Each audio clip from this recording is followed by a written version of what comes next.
Hello बच्चों, a very good evening everyone. Welcome back to PW. कैसे हो आप सब? I am your teacher, your mentor, Good physics का evening, हमसफर sir. Jagjot sir. A very good evening everyone. मेरा voice आ रहा है? Am I audible and visible to everyone? Yes, sir. Yes sir. आप लोग बोलेंगे तो मेरे को गुड आपकी इवनिंग वॉइस सर। आएगी। एक बार आप बोलो गुड कुछ। Evening sir. Good evening, am I sir. Audible? Yes sir. Yes yes Yes, yes yes. sir. आ रही है वॉइस, आ रही है बेटा आप लोगों की। Very good evening. अस्सलाम वालेकुम सर। वालेकुम अस्सलाम बच्चे।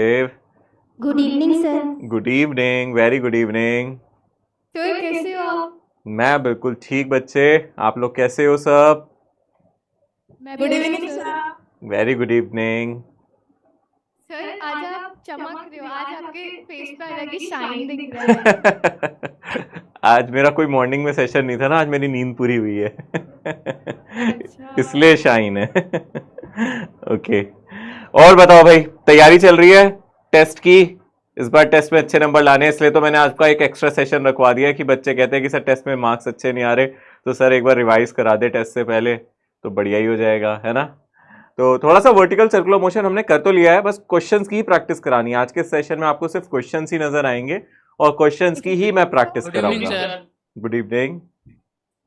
Excuse me sir. जी बेटा बोलो। सर मैंने ना अपना डाउट जो है वो मतलब डाउट सेक्शन चैट बॉक्स में डाल दिया था। अच्छा, कब डाला था? आपने- रात को? सर आज ही डाला है। आज तो फिर लेट हो गया ना, कल तक तो डालते। सेम डे तो कैसे देखता मैं? मुझे लगा, मैंने कल तक तो चेक किए थे, कल तक तो कोई डाउट नहीं था उस पर, मुझे भी लगा कि किसी ने पूछा नहीं। सर मेरा जो क्वेश्चन था वो मैंने चैट बॉक्स पे डाल दिया। आप ऐसी मुझे बता देना, है ना, देख लेंगे अगर जैसे टाइम मिलेगा। हो सकता है मैं भी डिस्कस कर लूँ, क्या पता मेरे क्वेश्चंस कराने के बाद वो ऐसे ही डिस्कस हो जाए, है ना। तो आप एक बार देख लो, क्या पता आज के क्वेश्चंस में आपका क्वेश्चन वैसे भी हो, है ना, क्योंकि आज मैं वैरायटी ऑफ क्वेश्चंस ही कराने वाला हूँ। ठीक है, करे स्टार्ट करे बच्चों, चालू करते हैं भाई आज का लेक्चर, है ना। क्वेश्चंस करने, आज प्रैक्टिस करनी है क्वेश्चंस की। आप लोगों की यही तो हमेशा शिकायत रहती है कि सर जितने मर्जी प्रैक्टिस कर ले, सर टेस्ट में होते नहीं है बस क्वेश्चंस, है ना। तो भाई आज का लेक्चर अच्छे से तैयारी करके जाना। टेस्ट ऐसा है कि आप लोगों को पढ़ा हुआ है, छोटा सा सेगमेंट दिया है, सिर्फ सर्कुलर मोशन दिया है ताकि आपकी प्रैक्टिस अच्छी हो जाए। ठीक है, सो वर्टिकल सर्कुलर मोशन और क्वेश्चंस की प्रैक्टिस। जैसे सबसे पहले आपके सामने यहाँ एक क्वेश्चन है, बड़े ध्यान से देखो। A particle of mass m is executing uniform circular motion on a path of radius r. If a is the magnitude, a नहीं है यहाँ p होना चाहिए, गलती से a लिख गया है। If p is the magnitude of linear momentum, then the radial force. Radial force का मतलब जानते हो? Radial force का मतलब क्या होता है? Centripetal force, क्योंकि रेडियस की तरफ लगता है ना, इसलिए सेंट्रिपिटल फोर्स को ही रेडियल फोर्स कहते हैं। तो आपसे रेडियल फोर्स पूछ रहा है। मैं आपको टाइम देता हूं करने के लिए, ताकि आप लोग एक बार ट्राई कर लो सभी, है ना। पर उससे पहले प्लीज आंसर ना करें, मैं आपको टाइम दे रहा हूं करने के लिए 40 सेकेंड। सब कोशिश करो कि आप ये क्वेश्चन कर पाओगे। सेंट्रिपिटल फोर्स का फॉर्मूला क्या आप जानते हो? क्या आप मोमेंटम का फॉर्मूला जानते हो? क्या आप इन दोनों के बीच का रिलेशन निकाल सकते हो? प्लीज टाइमर से पहले कोई जवाब ना दे, ताकि सभी को मौका मिले, एक जितना मौका मिलना चाहिए। ठीक है, सेंट्रिपिटल फोर्स और मोमेंटम के बीच का रिलेशन निकालना है, बहुत आसान है। अगर आपको दोनों फॉर्मूलास पता है, नहीं नहीं नहीं बेटा, एक मिनट पहले ना सारे कर ले, 15 सेकंड्स के बाद आंसर बोलिएगा। फिर चुप भी मत रहना, फिर पूरा बोलना आंसर, ठीक है, फिर मैं मना नहीं करूंगा।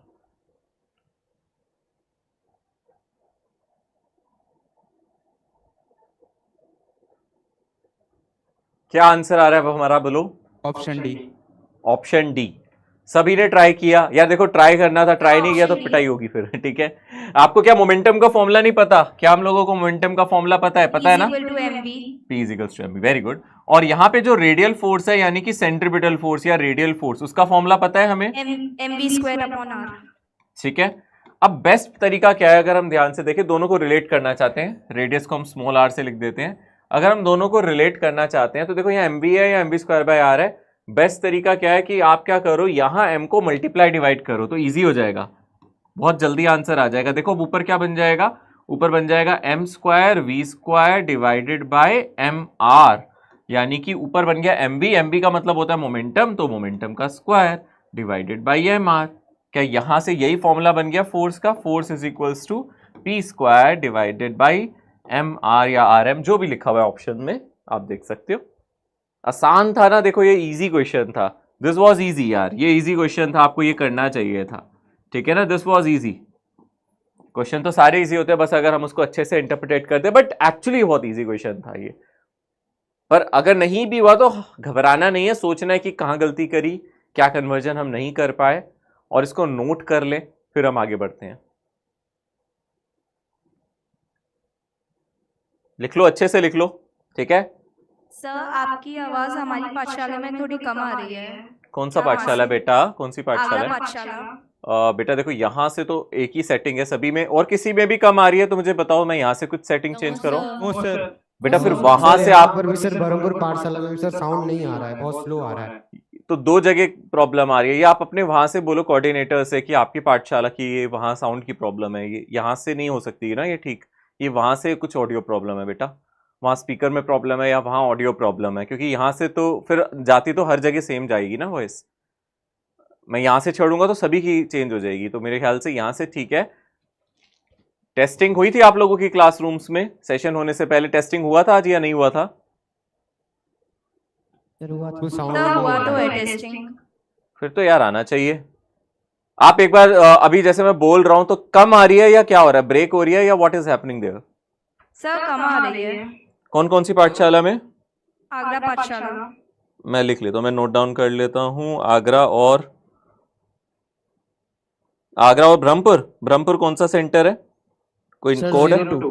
ठीक है।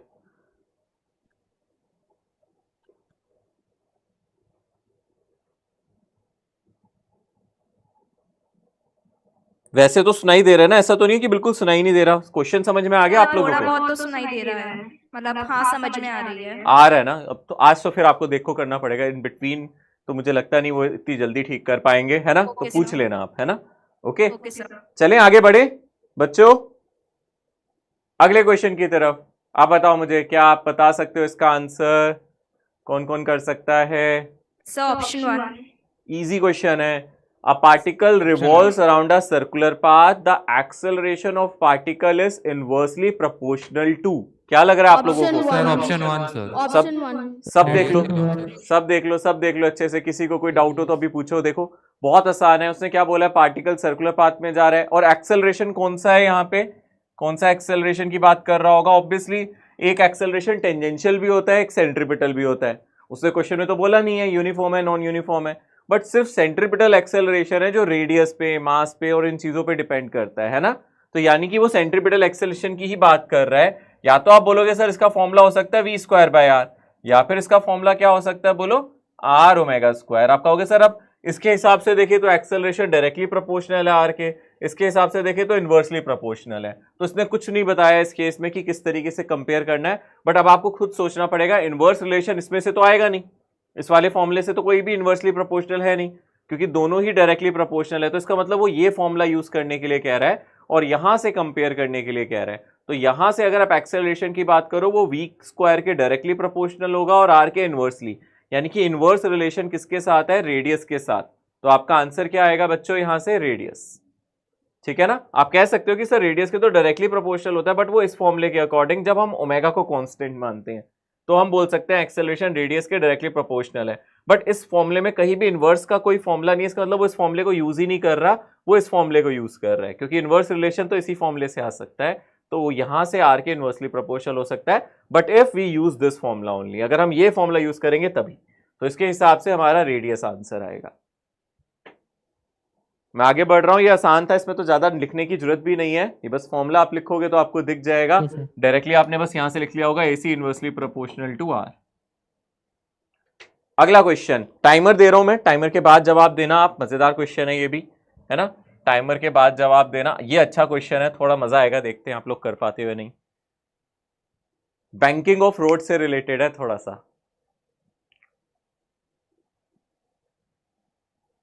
सा, बैंकिंग ऑफ रोड से रिलेटेड है।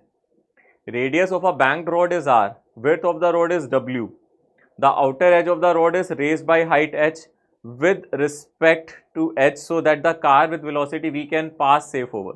The value of h is,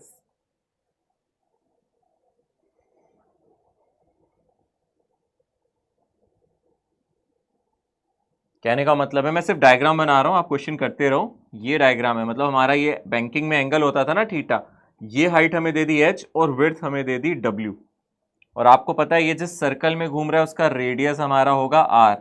इस केस में आपको याद है ना v का फॉर्मूला क्या होता था, उसके हिसाब से सॉल्व कर लो बेटा।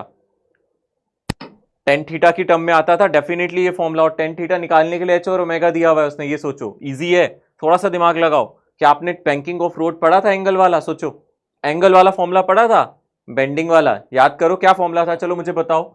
जब ये थीटा दिया होता था, जब थीटा दिया होता था तो आप क्या लिखते थे? टेन थीटा को v स्क्वायर बाय आर जी, ऐसे ही कुछ आता था ना, ऑप्शन 1 है ना? याद आ रहा है आप लोगों को? ऐसा ही कुछ आता था ना। Yes, option 1 is the correct answer. तो ऐसा कुछ फॉर्मूला आता था ना, यानी कि हमारा जो v आता था आपको मैंने याद कराया था ना, ये टेन थीटा आर जी होगा। अब थोड़ा थोड़ा तो याद आ रहा होगा, नहीं याद आ रहा है इसका मतलब रिवाइज नहीं किया। ये फॉर्मूला याद है, हमने इसमें डिराइव किया था। बेंडिंग ऑफ साइक्लिस्ट में भी यही आता था, बिना फ्रिक्शन के अगर रोड बैंग होगी तो भी यही आता था। अब बस टेन थीटा की जगह बेटा हमें h बाई डब्ल्यू डाल देना चाहिए, है ना, हाइट डिवाइडेड बाय विड्थ। यानी कि टेन थीटा की जगह अगर मैं यहाँ h बाई डब्ल्यू डाल दूंगा तो मेरा आंसर आ जाएगा v स्क्वायर बाय आर जी, यानी कि h निकल आएगा बच्चों, यहाँ से h आ जाएगा v square into omega divided by R जी। ऐसा ही कुछ आ जाएगा क्या? यही वाला आ जाएगा v square W divided by R जी। अच्छे से देख लो, देखो मुश्किल नहीं है क्वेश्चन, सिर्फ ये इंटरप्रिटेशन हम लोगों को सीखनी है कैसे हमें एग्जाम में करनी है।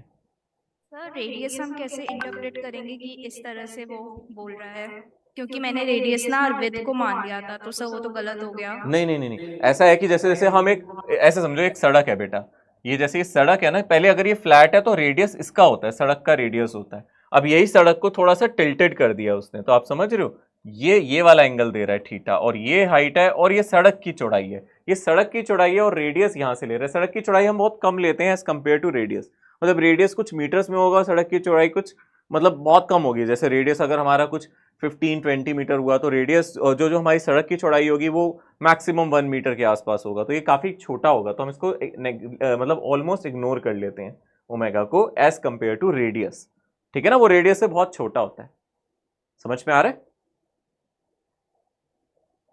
तो उसको रेडियस में मत ले लेना, omega is not the radius, W is not the radius, ठीक है ना। वो विड्थ ऑफ रोड है, उसकी विड्थ हमें दी थी एंगल निकालने के लिए, ठीक है ना। क्या आगे बढ़ जाएं? सभी ने नोट कर लिया है? तैयार अगले क्वेश्चन के लिए? चलो देखते हैं अगले क्वेश्चन पे कौन आता है। इस क्वेश्चन के लिए मैं टाइमर दे रहा हूं, सोचना है पहले आपको इस क्वेश्चन को, थोड़ा सा ना ध्यान देना है और सोचना है इस क्वेश्चन को।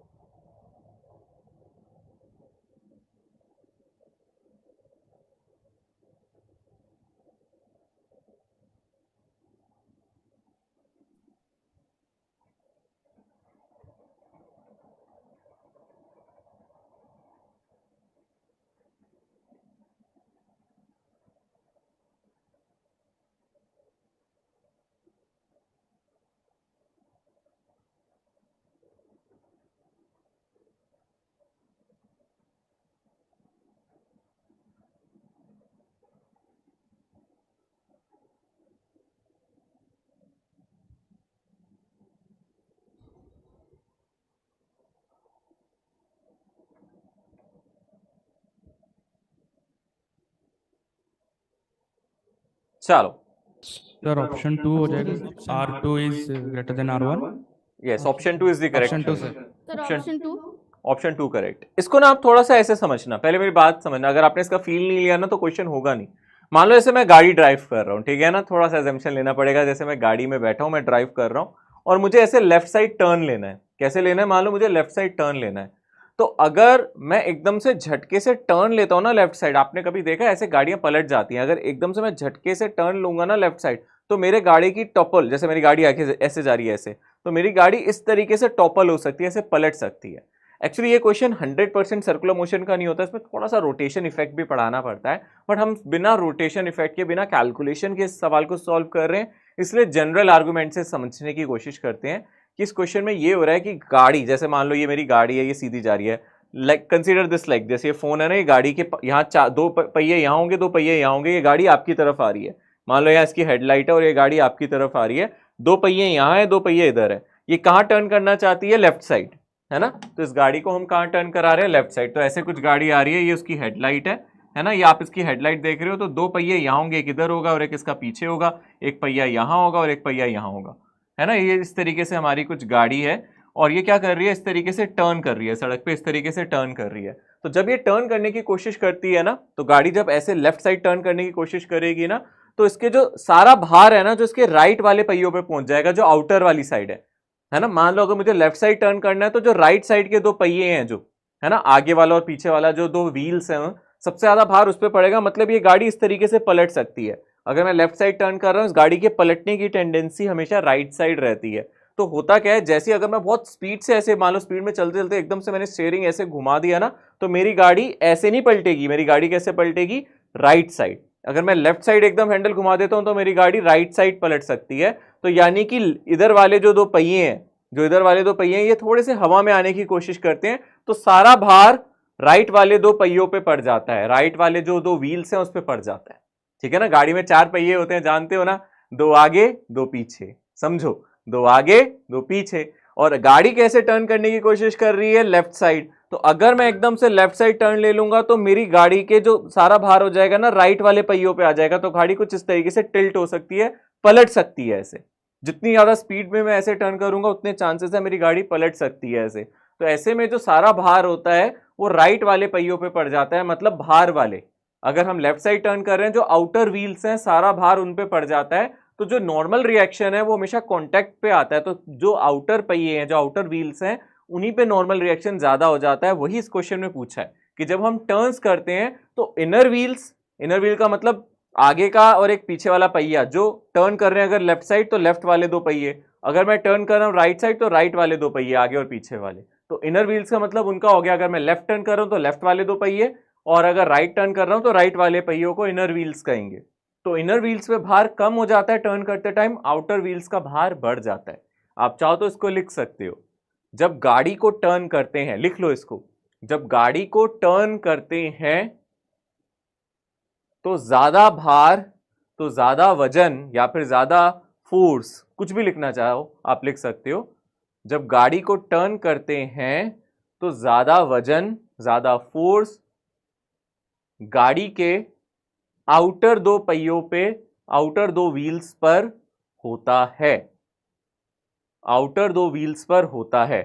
आउटर व्हील इनर व्हील का मतलब जानते हो।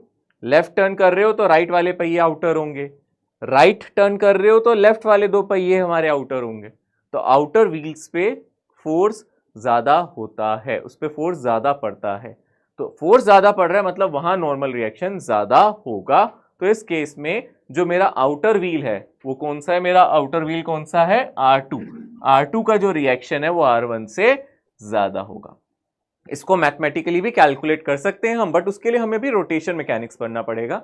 फिर थोड़ा सा एडवांस का क्वेश्चन हो जाता है जेई वाला, वो नहीं करना है, हमें इतना डेप्थ में नहीं जाना है, बस इसको समझना है, लॉजिक से समझना है। सर जी बेटा। सर तो फ्रिक्शन सर आउटर या इनर व्हील्स में सबसे ज्यादा लगेगा, किसमें सर? हाँ, जो कांटेक्ट में है, क्योंकि ये पहिए अगर हवा में उड़ गए तो इन पे फ्रिक्शन भी नहीं लगेगा। मान लो अगर हम ऐसे टर्न कर रहे हैं, ये दोनों पहिए हवा में उड़ गए, गाड़ी ऐसी हो गई, तो फिर इस पे फ्रिक्शन भी नहीं लगेगा, फिर इन्हीं पहियों पे लगेगा जो कांटेक्ट में है गाड़ी के, रोड के, है ना। जो हवा में उड़ गए पहिए वो फ्रिक्शन भी नहीं ले पाएंगे, है ना। हाँ सर।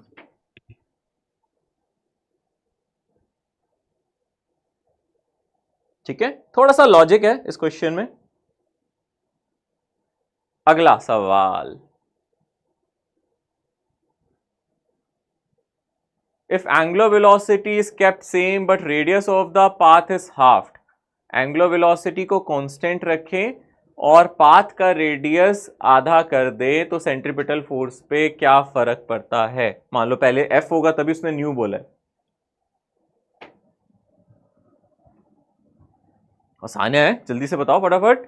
Option 3 sir. जल्दी से करो, जल्दी से करो, सोचो क्या करें इसमें। Option 3 sir. 3 फोर्स हाफ हो जाएगा। ऑप्शन 4। अब सबसे पहले ना इस क्वेश्चन को पहले आप पढ़ो, या किस फोर्स की बात कर रहा है पहले सब सोचने की कोशिश करो, बाकी चीजें भूल जाओ।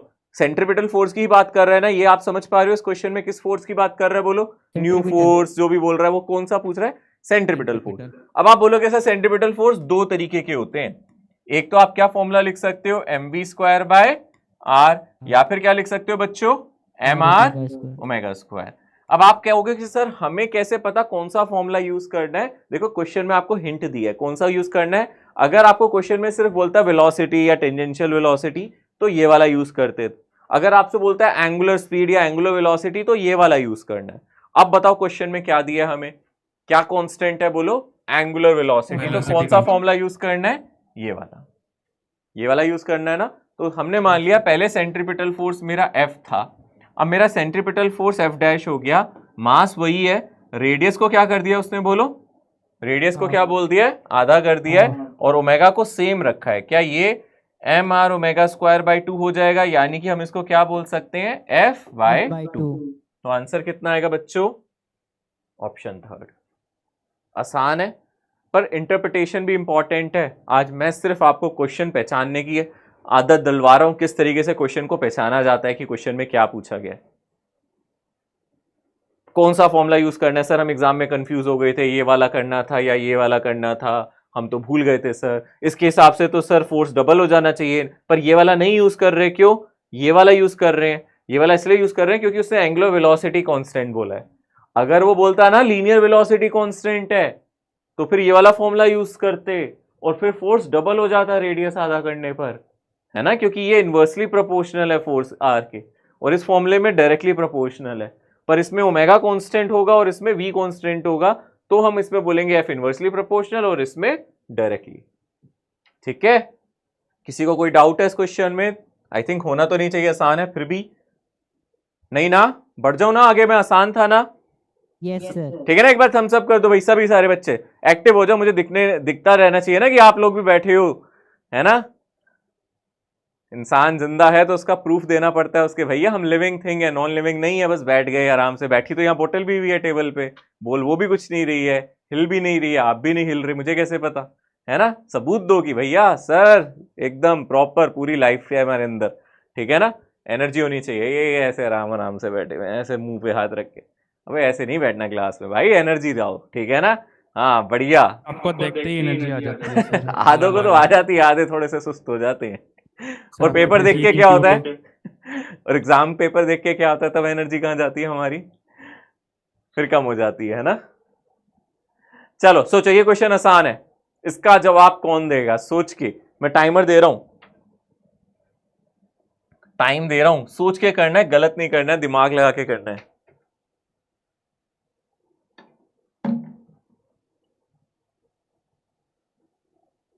टाइम के बाद जवाब देना, उससे पहले मत देना भाई। अगर आंसर आ भी जाए समझ में तो भी नहीं बोलना है।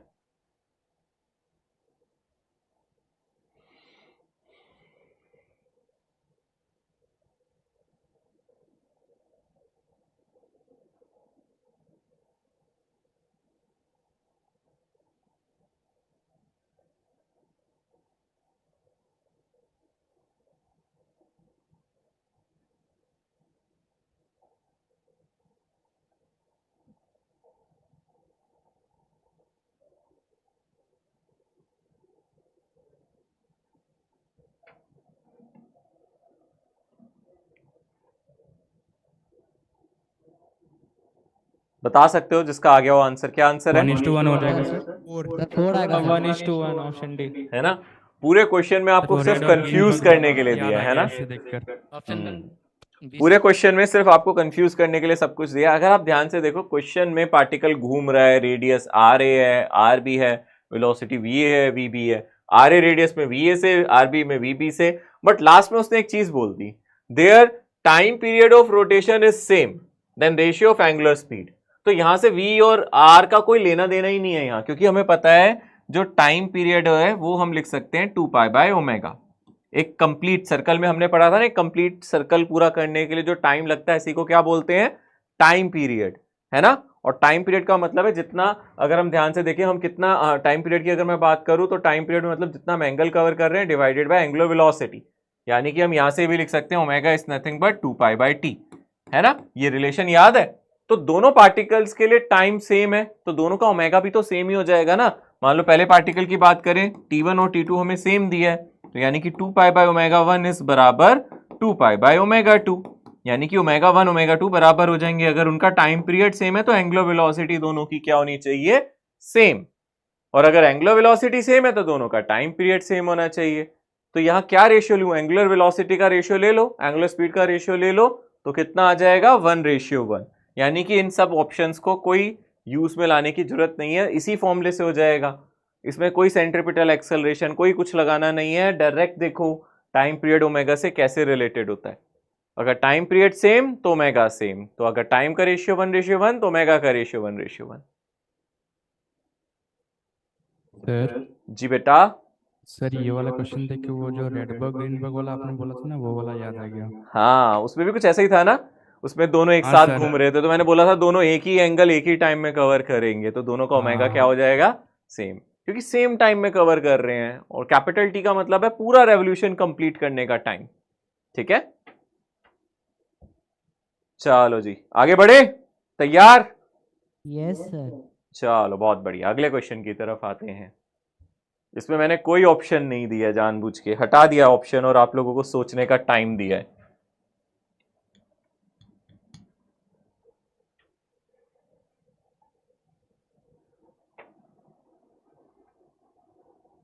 Radius, a ring of radius half meter at rest. It starts accelerating with 4 radian per second square about axis perpendicular to plane and passing through its center. Its net acceleration in meter per second square at the end of 2 seconds.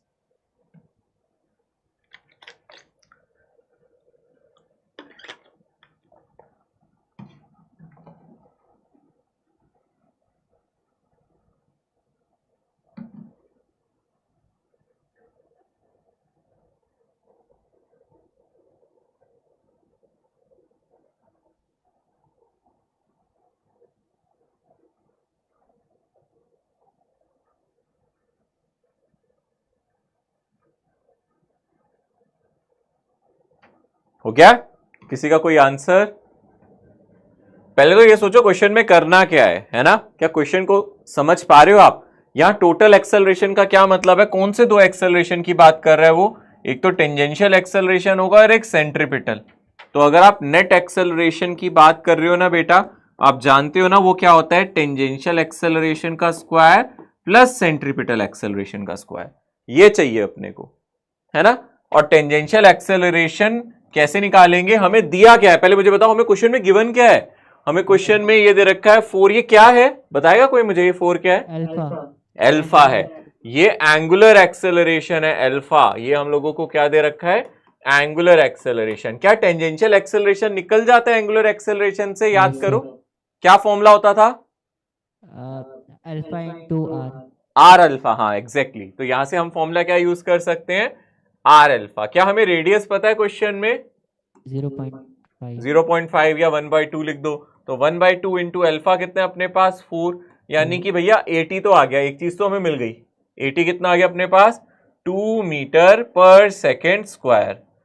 बात करते हैं centripetal acceleration की। तो centripetal acceleration के लिए क्या करें, यहां पे हम लोगों को सेंट्रीपिटल एक्सेलरेशन निकालना है, तो हम ये देख सकते हैं वो सर्कल में ऐसे घूम रहा है बच्चे, है ना? अगर वो सर्कल में घूम रहा है तो हमें ये पता है कि यहां पे हमें टाइम भी दे रखा है, हम ओमेगा निकाल सकते हैं, क्योंकि मैं सेंट्रीपिटल एक्सेलरेशन को ये लिख सकता हूं आर ओमेगा स्क्वायर। ये लिख सकते हैं, चेक करो, ये लिख सकते हैं सेंट्रीपिटल एक्सेलरेशन को। याद है ना ये फॉर्मूला होता था v²/r या r ओमेगा स्क्वायर, दोनों एक यूज कर सकते हैं, बट यहां से ओमेगा निकल जाएगा हमारा। Omega is equals to omega not plus alpha T. तो omega is equals to omega not अपने पास 0 है, और अल्फा कितना है अपने पास 4, और टाइम कितना है अपने पास 2, यानी कि ओमेगा कितना हो गया अपने पास 8, है ना? तो अब यहां से क्या सेंट्रीपिटल एक्सेलरेशन आ जाएगा अपने पास, सेंट्रीपिटल एक्सेलरेशन कितना आ जाएगा 1/2 इंटू 8 का स्क्वायर भी है बेटा, है ना? तो कितना आ जाएगा बोलो, 64 डिवाइडेड बाई 2, यानी कि ये कितना हो जाएगा बोलो, 32, है ना? ये काफी ज्यादा आ गया हमारा। तो अगर अब आपको ये निकालना है तो बस अब इस क्वेश्चन में हमें क्या करना पड़ेगा बोलो, हमें लिखना पड़ेगा 2 का स्क्वायर प्लस 32 का स्क्वायर। कितना आ जाएगा रूट में करके देखो, 4 प्लस 32 का स्क्वायर कितना हुआ, 1024। 1024 पक्का? हाँ सर, 1024 अरे तो कितना आ जाएगा 1028। 8 ना, ठीक है ना? अब क्वेश्चन में ऐसा वैल्यू देगा जो आपसे इजीली सॉल्व हो जाए। ठीक है ना, ये तो मैंने ऐसे ही बनाया है इसलिए ऐसा आया, क्वेश्चन में ऐसा वैल्यू आएगा जो आपसे आसानी से निकल जाए। ठीक है, डन। सर जी बोलो।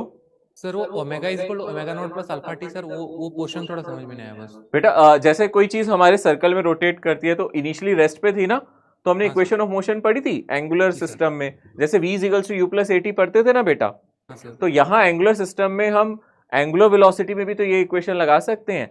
ओमेगा मतलब final angular velocity, omega naught मतलब बोलो इनिशियल एंगुलर वेलोसिटी, और अल्फा एक्सेलरेशन की जगह आ गया, वहां at होता था, यहाँ अल्फा t हो गया। अल्फा मेरा एंगुलर एक्सेलरेशन, सब कुछ एंगुलर की टर्म्स में कर दिया। तो इनिशियल एंगुलर वेलोसिटी 0 है क्योंकि वो रेस्ट पे था, धीरे धीरे उसकी रोटेशन की स्पीड बढ़ रही है, तो हम यही निकाल रहे हैं उसका ओमेगा कितना हो जाएगा, फाइनल एंगुलर वेलोसिटी। अब आया समझ में? हाँ सर। ठीक है ना, ऐसे आप कर सकते हो। सर जी बेटा। सर वो जो रूट ओवर ऑफ 1028 को करना पड़ेगा कि ऑप्शन में ही ऐसा है? देखो ऑप्शंस वहां आपको दिख जाएंगे जो इसके आसपास का हो सकता है कि या तो एग्जैक्ट स्क्वायर रूट बन जाएगा आपका, या फिर आपको ऑप्शंस देगा, आपको पहचानना पड़ेगा सबसे पास आंसर क्या है ना।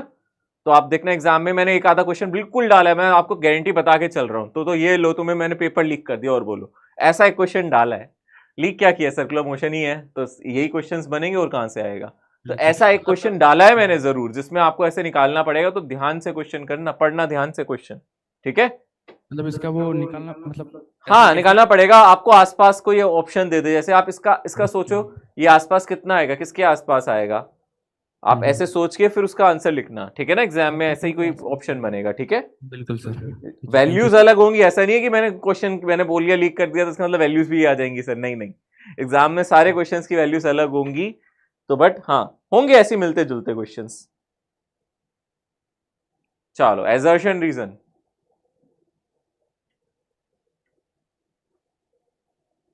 Linear momentum of a body changes even when it is moving uniformly in circle. बस आप मुझे बताओ क्या ये स्टेटमेंट ट्रू है या फॉल्स है? R is wrong sir. Assertion सही कह रहा है, लीनियर मोमेंटम यस सर। है ना। आप मुझे बताओ सर्कुलर मोशन में क्या कांस्टेंट होता है, फिर यूनिफॉर्म सर्कुलर मोशन की बात कर रहा हूं। चलो यूनिफॉर्म सर्कुलर मोशन में और वेलोसिटी का मैग्नीट्यूड कांस्टेंट होता है ना। तो यूनिफॉर्म सर्कुलर मोशन में अगर मैं आपसे पूछूं तो आप डायरेक्टली मुझे बोल सकते हो सर, मैं आपसे पूछूं स्पीड कांस्टेंट है या नहीं है, बोलो कांस्टेंट है, ठीक है ना। अच्छा मैं बोलूं काइनेटिक एनर्जी, तो काइनेटिक एनर्जी, शांत हो गए भाई सारे, क्यों काइनेटिक एनर्जी भी तो कांस्टेंट है क्योंकि स्पीड कांस्टेंट है ना। काइनेटिक एनर्जी हाफ mv² होती है ना बेटा, ये तो स्केलर क्वांटिटी है ना। और अगर हम बात करें वेलोसिटी, चेंज हो रही है तो वेलोसिटी चेंज करती है क्योंकि डायरेक्शन चेंज कर रही है, तो v वेक्टर चेंज करेगा। और मोमेंटम, लीनियर मोमेंटम चेंज होगा। ये भी चेंज करेगा। ये क्यों चेंज करेगा? क्योंकि लीनियर मोमेंटम होता है mass into velocity, vector quantity है ना। और अगर मैं आपसे पूछूं यहां से एक्सेलरेशन, सेंट्रीपिटल एक्सेलरेशन चेंज, इसका मैग्नीट्यूड कांस्टेंट है बट डायरेक्शन बदल रही है, तो हम बोलेंगे ये चेंज कर रहा है ना। सिर्फ आप ये बोल सकते हो इसका सिर्फ मैग्नीट्यूड कांस्टेंट है, ठीक है ना। इसका मैग्नीट्यूड यानी कि r ओमेगा स्क्वायर वो कांस्टेंट है, या v²/r वो कांस्टेंट है, बट डायरेक्शन चेंज हो रही है, इसलिए ये सब चेंज करेंगे। अब आप देखो एजर्शन में बोल रहा है लीनियर मोमेंटम हमारा कैसा होगा, क्या चेंज करेगा? Linear momentum of a body changes even when it is moving uniformly in circle, definitely. तो ये स्टेटमेंट ट्रू है। अब सेकंड स्टेटमेंट कह रहा है in uniform circular motion velocity remains constant, तो ये फॉल्स हो जाएगी ना। ये स्टेटमेंट कैसी हो जाएगी हमारी? फॉल्स हो जाएगी। तो या तो ये इसका एक्सप्लेनेशन भी नहीं है, क्लियर सी बात है ना। स्टेटमेंट 1 ही ट्रू है, स्टेटमेंट 2 तो वैसे भी फॉल्स है, ठीक है सर। जी। सर ऑप्शन 4 मतलब सेंट्रीपिटल एक्सेलरेशन, सर वो कैसे चेंज हो रहा है? वो तो सर हमेशा टुवर्ड्स द सेंटर ही रहता है। बट उसकी डायरेक्शन तो बदल गई ना बेटा। आप जैसे अगर यहां हो तो उसकी डायरेक्शन इधर है, और यहां हो तो इसकी डायरेक्शन इधर है, तो इस टाइम वो आई डायरेक्शन में, इस टाइम किसी और डायरेक्शन में। अगर आप यहां हो तो किस डायरेक्शन में, बोलो ऊपर है, बदल तो रही है ना डायरेक्शन। हमेशा सेंटर की तरफ हो रहा है, बट इसका मतलब ये थोड़ा ना कि उसकी डायरेक्शन सेम है, कभी इधर है कभी इधर है, वो हमेशा इसी तरफ देख रहा है ना, ठीक है ना। उसकी डायरेक्शन चेंज कर रही है। ओके इस तरीके के क्वेश्चन मिलेंगे आपको एग्जाम में, जहां फ्री बॉडी डायग्राम्स की मदद लेनी पड़ेगी आप लोगों को। याद है हमने डेरिवेशन किया था बैंकिंग ऑफ रोड में, if you remember banking of road पढ़ा था ना आपने। बस थोड़ी सी गाड़ी इसने अलग तरीके से बना दी, यहाँ उसको हेडलाइट बनानी चाहिए थी गाड़ी की, क्योंकि ये गाड़ी ऐसे टर्न ले रही होगी, ये गाड़ी ऐसे टर्न ले रही होगी, ये उतर नहीं रही है इंक्लिनेशन से, थोड़ा डायग्राम गड़बड़ है, ये उतर नहीं रही है, ये गाड़ी इस तरीके से टर्न ले रही है, ऐसे रोड पे इस तरीके से टर्न ले रही है जैसे हमने पहले किया था, ठीक है ना। सो कोई भी फ्री बॉडी डायग्राम आ जाए आपको लाइक दिस, आपको पता है आपकी गाड़ी इधर है, यहाँ इसकी हेडलाइट और इस तरीके से आ रही है, और वो मान लो इस तरीके से आगे जाके टर्न ले रही है। ऐसे केस में अगर ये आपका नॉर्मल रिएक्शन है, ये एंगल अगर आपका थीटा है, तो ये एंगल आपका थीटा होगा। तो आपको सिर्फ मैं ऐसे कुछ क्वेश्चन पूछ सकता हूं, मान लो अगर आप मैक्सिमम स्पीड से चल रहे हो तो फ्रिक्शन कहां लगेगा, फ्रिक्शन की डायरेक्शन पूछ सकता है एग्जाम में, फ्रिक्शन कहां लगेगा अगर आप ज्यादा हाई स्पीड से चल रहे हो, याद है मैंने पढ़ाया था फ्रिक्शन नहीं, इसकी टेंडेंसी स्किड करने की कहां है बोलो, अच्छा फ्रिक्शन की डायरेक्शन बोल रहे हो, वो सही कह रहे हो हाँ, इसकी टेंडेंसी स्किड करने की कहां है, आप कहोगे सर यहां स्किड कर सकता है ना, ये अपवर्ड स्किड कर सकता है, यहां इसकी टेंडेंसी है, कर नहीं रहा है, कर सकता है ना, तो करने से कौन रोकेगा इसको स्किड, फ्रिक्शन, तो फ्रिक्शन कहां लगेगा, नीचे। तो एग्जाम में ये क्वेश्चन पूछ सकता है कि फ्रिक्शन कहां लगेगा, या फिर आपसे ये पूछ सकता है ऐसे केस में सेंटर की तरफ नेट फोर्स क्या होगा, मतलब सेंट्रीपिटल फोर्स क्या होगा, आपसे ये पूछा जा सकता है। तो सेंट्रीपिटल फोर्स के लिए जस्ट आपको कंपोनेंट करने पड़ेंगे, आप देख सकते हो ये एंगल थीटा है, तो यहां से ये कंपोनेंट कितना आ जाएगा, सेंटर की तरफ कितना आ जाएगा पता है, एन साइन थीटा। और फ्रिक्शन फोर्स बेटा अगर आपका नीचे की तरफ है तो फ्रिक्शन फोर्स का कंपोनेंट यहां आएगा एफ कॉस थीटा, ये याद रखोगे, क्योंकि बेटा अगर ये एंगल थीटा है ना, तो इसके बाद ये वाला एंगल होगा 90 माइनस थीटा, और ये वाला एंगल होगा आपका थीटा, तो फ्रिक्शन का अगर आप कंपोनेंट लोगे यहां तो क्या आएगा बोलो, कॉस थीटा। तो आप लिख सकते हो N sine theta plus F cos theta. ये फ्री बॉडी डायग्राम मैंने आपको क्लास में बनवाया है ना, और ये किसके इक्वल हो जाएगा, mv स्क्वायर बाय आर के, ये बनवाया है, ये जस्ट रीड्रॉ करवा रहा हूं सर ये वही बैंकिंग और फ्रिक्शन बैंकिंग ऑफ रोड वाला ही है ना। हाँ, मैक्सिमम वेलोसिटी में फ्रिक्शन कहां लगेगा, नीचे। अगर वो बोलता मिनिमम वेलोसिटी तो फ्रिक्शन कहां लगता बेटा उस केस में, ऊपर, याद रखना उसमें फ्रिक्शन ऊपर लगेगा। हाँ सर बॉडी तो सर नीचे स्लाइड कर रही है, तो सर उसका तो फ्रिक्शन स्लाइड नहीं कर रही, किसने कहा स्लाइड कर रही है नीचे, वो डायग्राम मैंने कहा था थोड़ा अजीब सा बनाया, ये कार नीचे नहीं जा रही बेटे, ये गाड़ी ऐसे नहीं होगी, इसने बना गलत दी है, हम इंक्लिनेशन वाला क्वेश्चन नहीं कर रहे। ये सड़क ऐसी है जैसे मैंने आपको पहले बताया था ना, मान लो एक सड़क है इस तरीके से, सीधी सड़क है और आप ऐसे टर्न करना चाह रहे हो, इस सड़क को थोड़ा सा टेढ़ा कर दिया, तिरछा कर दिया है ना, इस तरीके से कर दिया, इसको इंक्लिनेशन कह रहे हैं। और इसके ऊपर कोई ऑब्जेक्ट खड़ा है, यानी कि ऑब्जेक्ट ऐसा ना हो कि टेढ़ा है, तिरछा है, तो गाड़ी ऐसे आ रही है और ऐसे टर्न कर रही है, इस तरीके से टर्न कर रही है, वो गाड़ी सीधी ना होके ऐसे तिरछी हो गई है ना। हाँ, तो गाड़ी ऐसे डाउन द इंक्लाइन नहीं जा रही, अगर वो ऐसे इंक्लिनेशन है तो गाड़ी ऐसे नीचे नहीं जा रही, गाड़ी सामने जा रही है और ऐसे तिरछा हो रही है, ठीक है ना। गाड़ी नीचे जाती हुई दिख रही है सर, इसलिए हाँ, वो डायग्राम में थोड़ा सा गड़बड़ है, इसलिए मैंने बोला था स्टार्टिंग में, वहां ये टायर ऐसे नहीं होंगे, यहाँ इसका ऐसे बना होगा, ठीक है ना। बट एक क्वेश्चन मैंने इसका डलवाया है जरूर, तो आप थोड़ा ध्यान रखना, मैं आपको अभी से बता के चल रहा हूँ, आपसे मैं एग्जाम में फ्रिक्शन की डायरेक्शन पूछूंगा, फ्रिक्शन की डायरेक्शन पूछ सकता हूँ, सेंट्रीपिटल फोर्स की डायरेक्शन पूछ सकता हूँ, सेंट्रीपिटल फोर्स क्या होगा ये याद रखना। फ्री बॉडी डायग्राम मैंने क्लास में बनवाया था, दोबारा से लेक्चर देखो जाके, अगर भूल गए हो तो अच्छे से रिवाइज करके जाना, ये कॉन्सेप्ट आएगा। और फिर उसके बाद एक्सेलरेशन का फॉर्मूला याद है आप लोगों को, क्या था, सॉरी एक्सेलरेशन कह रहा हूँ, वेलोसिटी का फॉर्मूला याद है, मैक्सिमम वेलोसिटी का फॉर्मूला किस किस को याद है, √rg1 plus under root R G 1 minus mu tan theta. सबको याद तो नहीं है, कुछ कुछ बच्चों को याद है, क्या था formula, R G into tan theta plus mu divided by 1 minus mu tan theta. mu tan theta. Very good, है ना। तो ये फॉर्मूले याद रखना बेटे। और मिनिमम के केस में क्या हो जाता था याद है, root over rg tan theta minus us mu minus by tan theta. 1 plus नहीं, us tan theta minus mu tan आएगा, theta. इतना याद रखना है ना, tan theta minus mu S और 1 plus mu S mu tan theta. Tan theta, ठीक है, ओके। क्योंकि जब टेन थीटा म्यू एस से बड़ा होता है ना, तभी उसकी स्लिपिंग करने की टेंडेंसी होती है, मतलब उसी केस में फ्रिक्शन ऊपर लग सकता है, इसलिए मैंने बोला tan theta minus mu S आएगा, ओके। याद रहेगा ना, ये पक्का रिवीजन हो रहा है ना अच्छे से, ये सारी चीजें याद आ रही है ना, बेंडिंग ऑफ साइक्लिस्ट भी याद है ना सभी को, ठीक है ना। दोनों फॉर्मूलाज फिर भी एक बार मैं लिख देता हूं भाई, कहीं भूल गए हो। बेंडिंग ऑफ साइक्लिस्ट वाले में क्या फॉर्मूला आता था, कौन बताएगा जल्दी से, बेंडिंग ऑफ साइक्लिस्ट, कितने एंगल पे बेंड करता है साइक्लिस्ट, याद है, याद आ रहा है साइक्लिस्ट वाला, जब साइक्लिस्ट ऐसे बेंड कर जाता था कितने एंगल पे करता था, थीटा करता था, है ना। तो उसका नॉर्मल रिएक्शन यहाँ हो जाता था, mg यहाँ हो जाता था।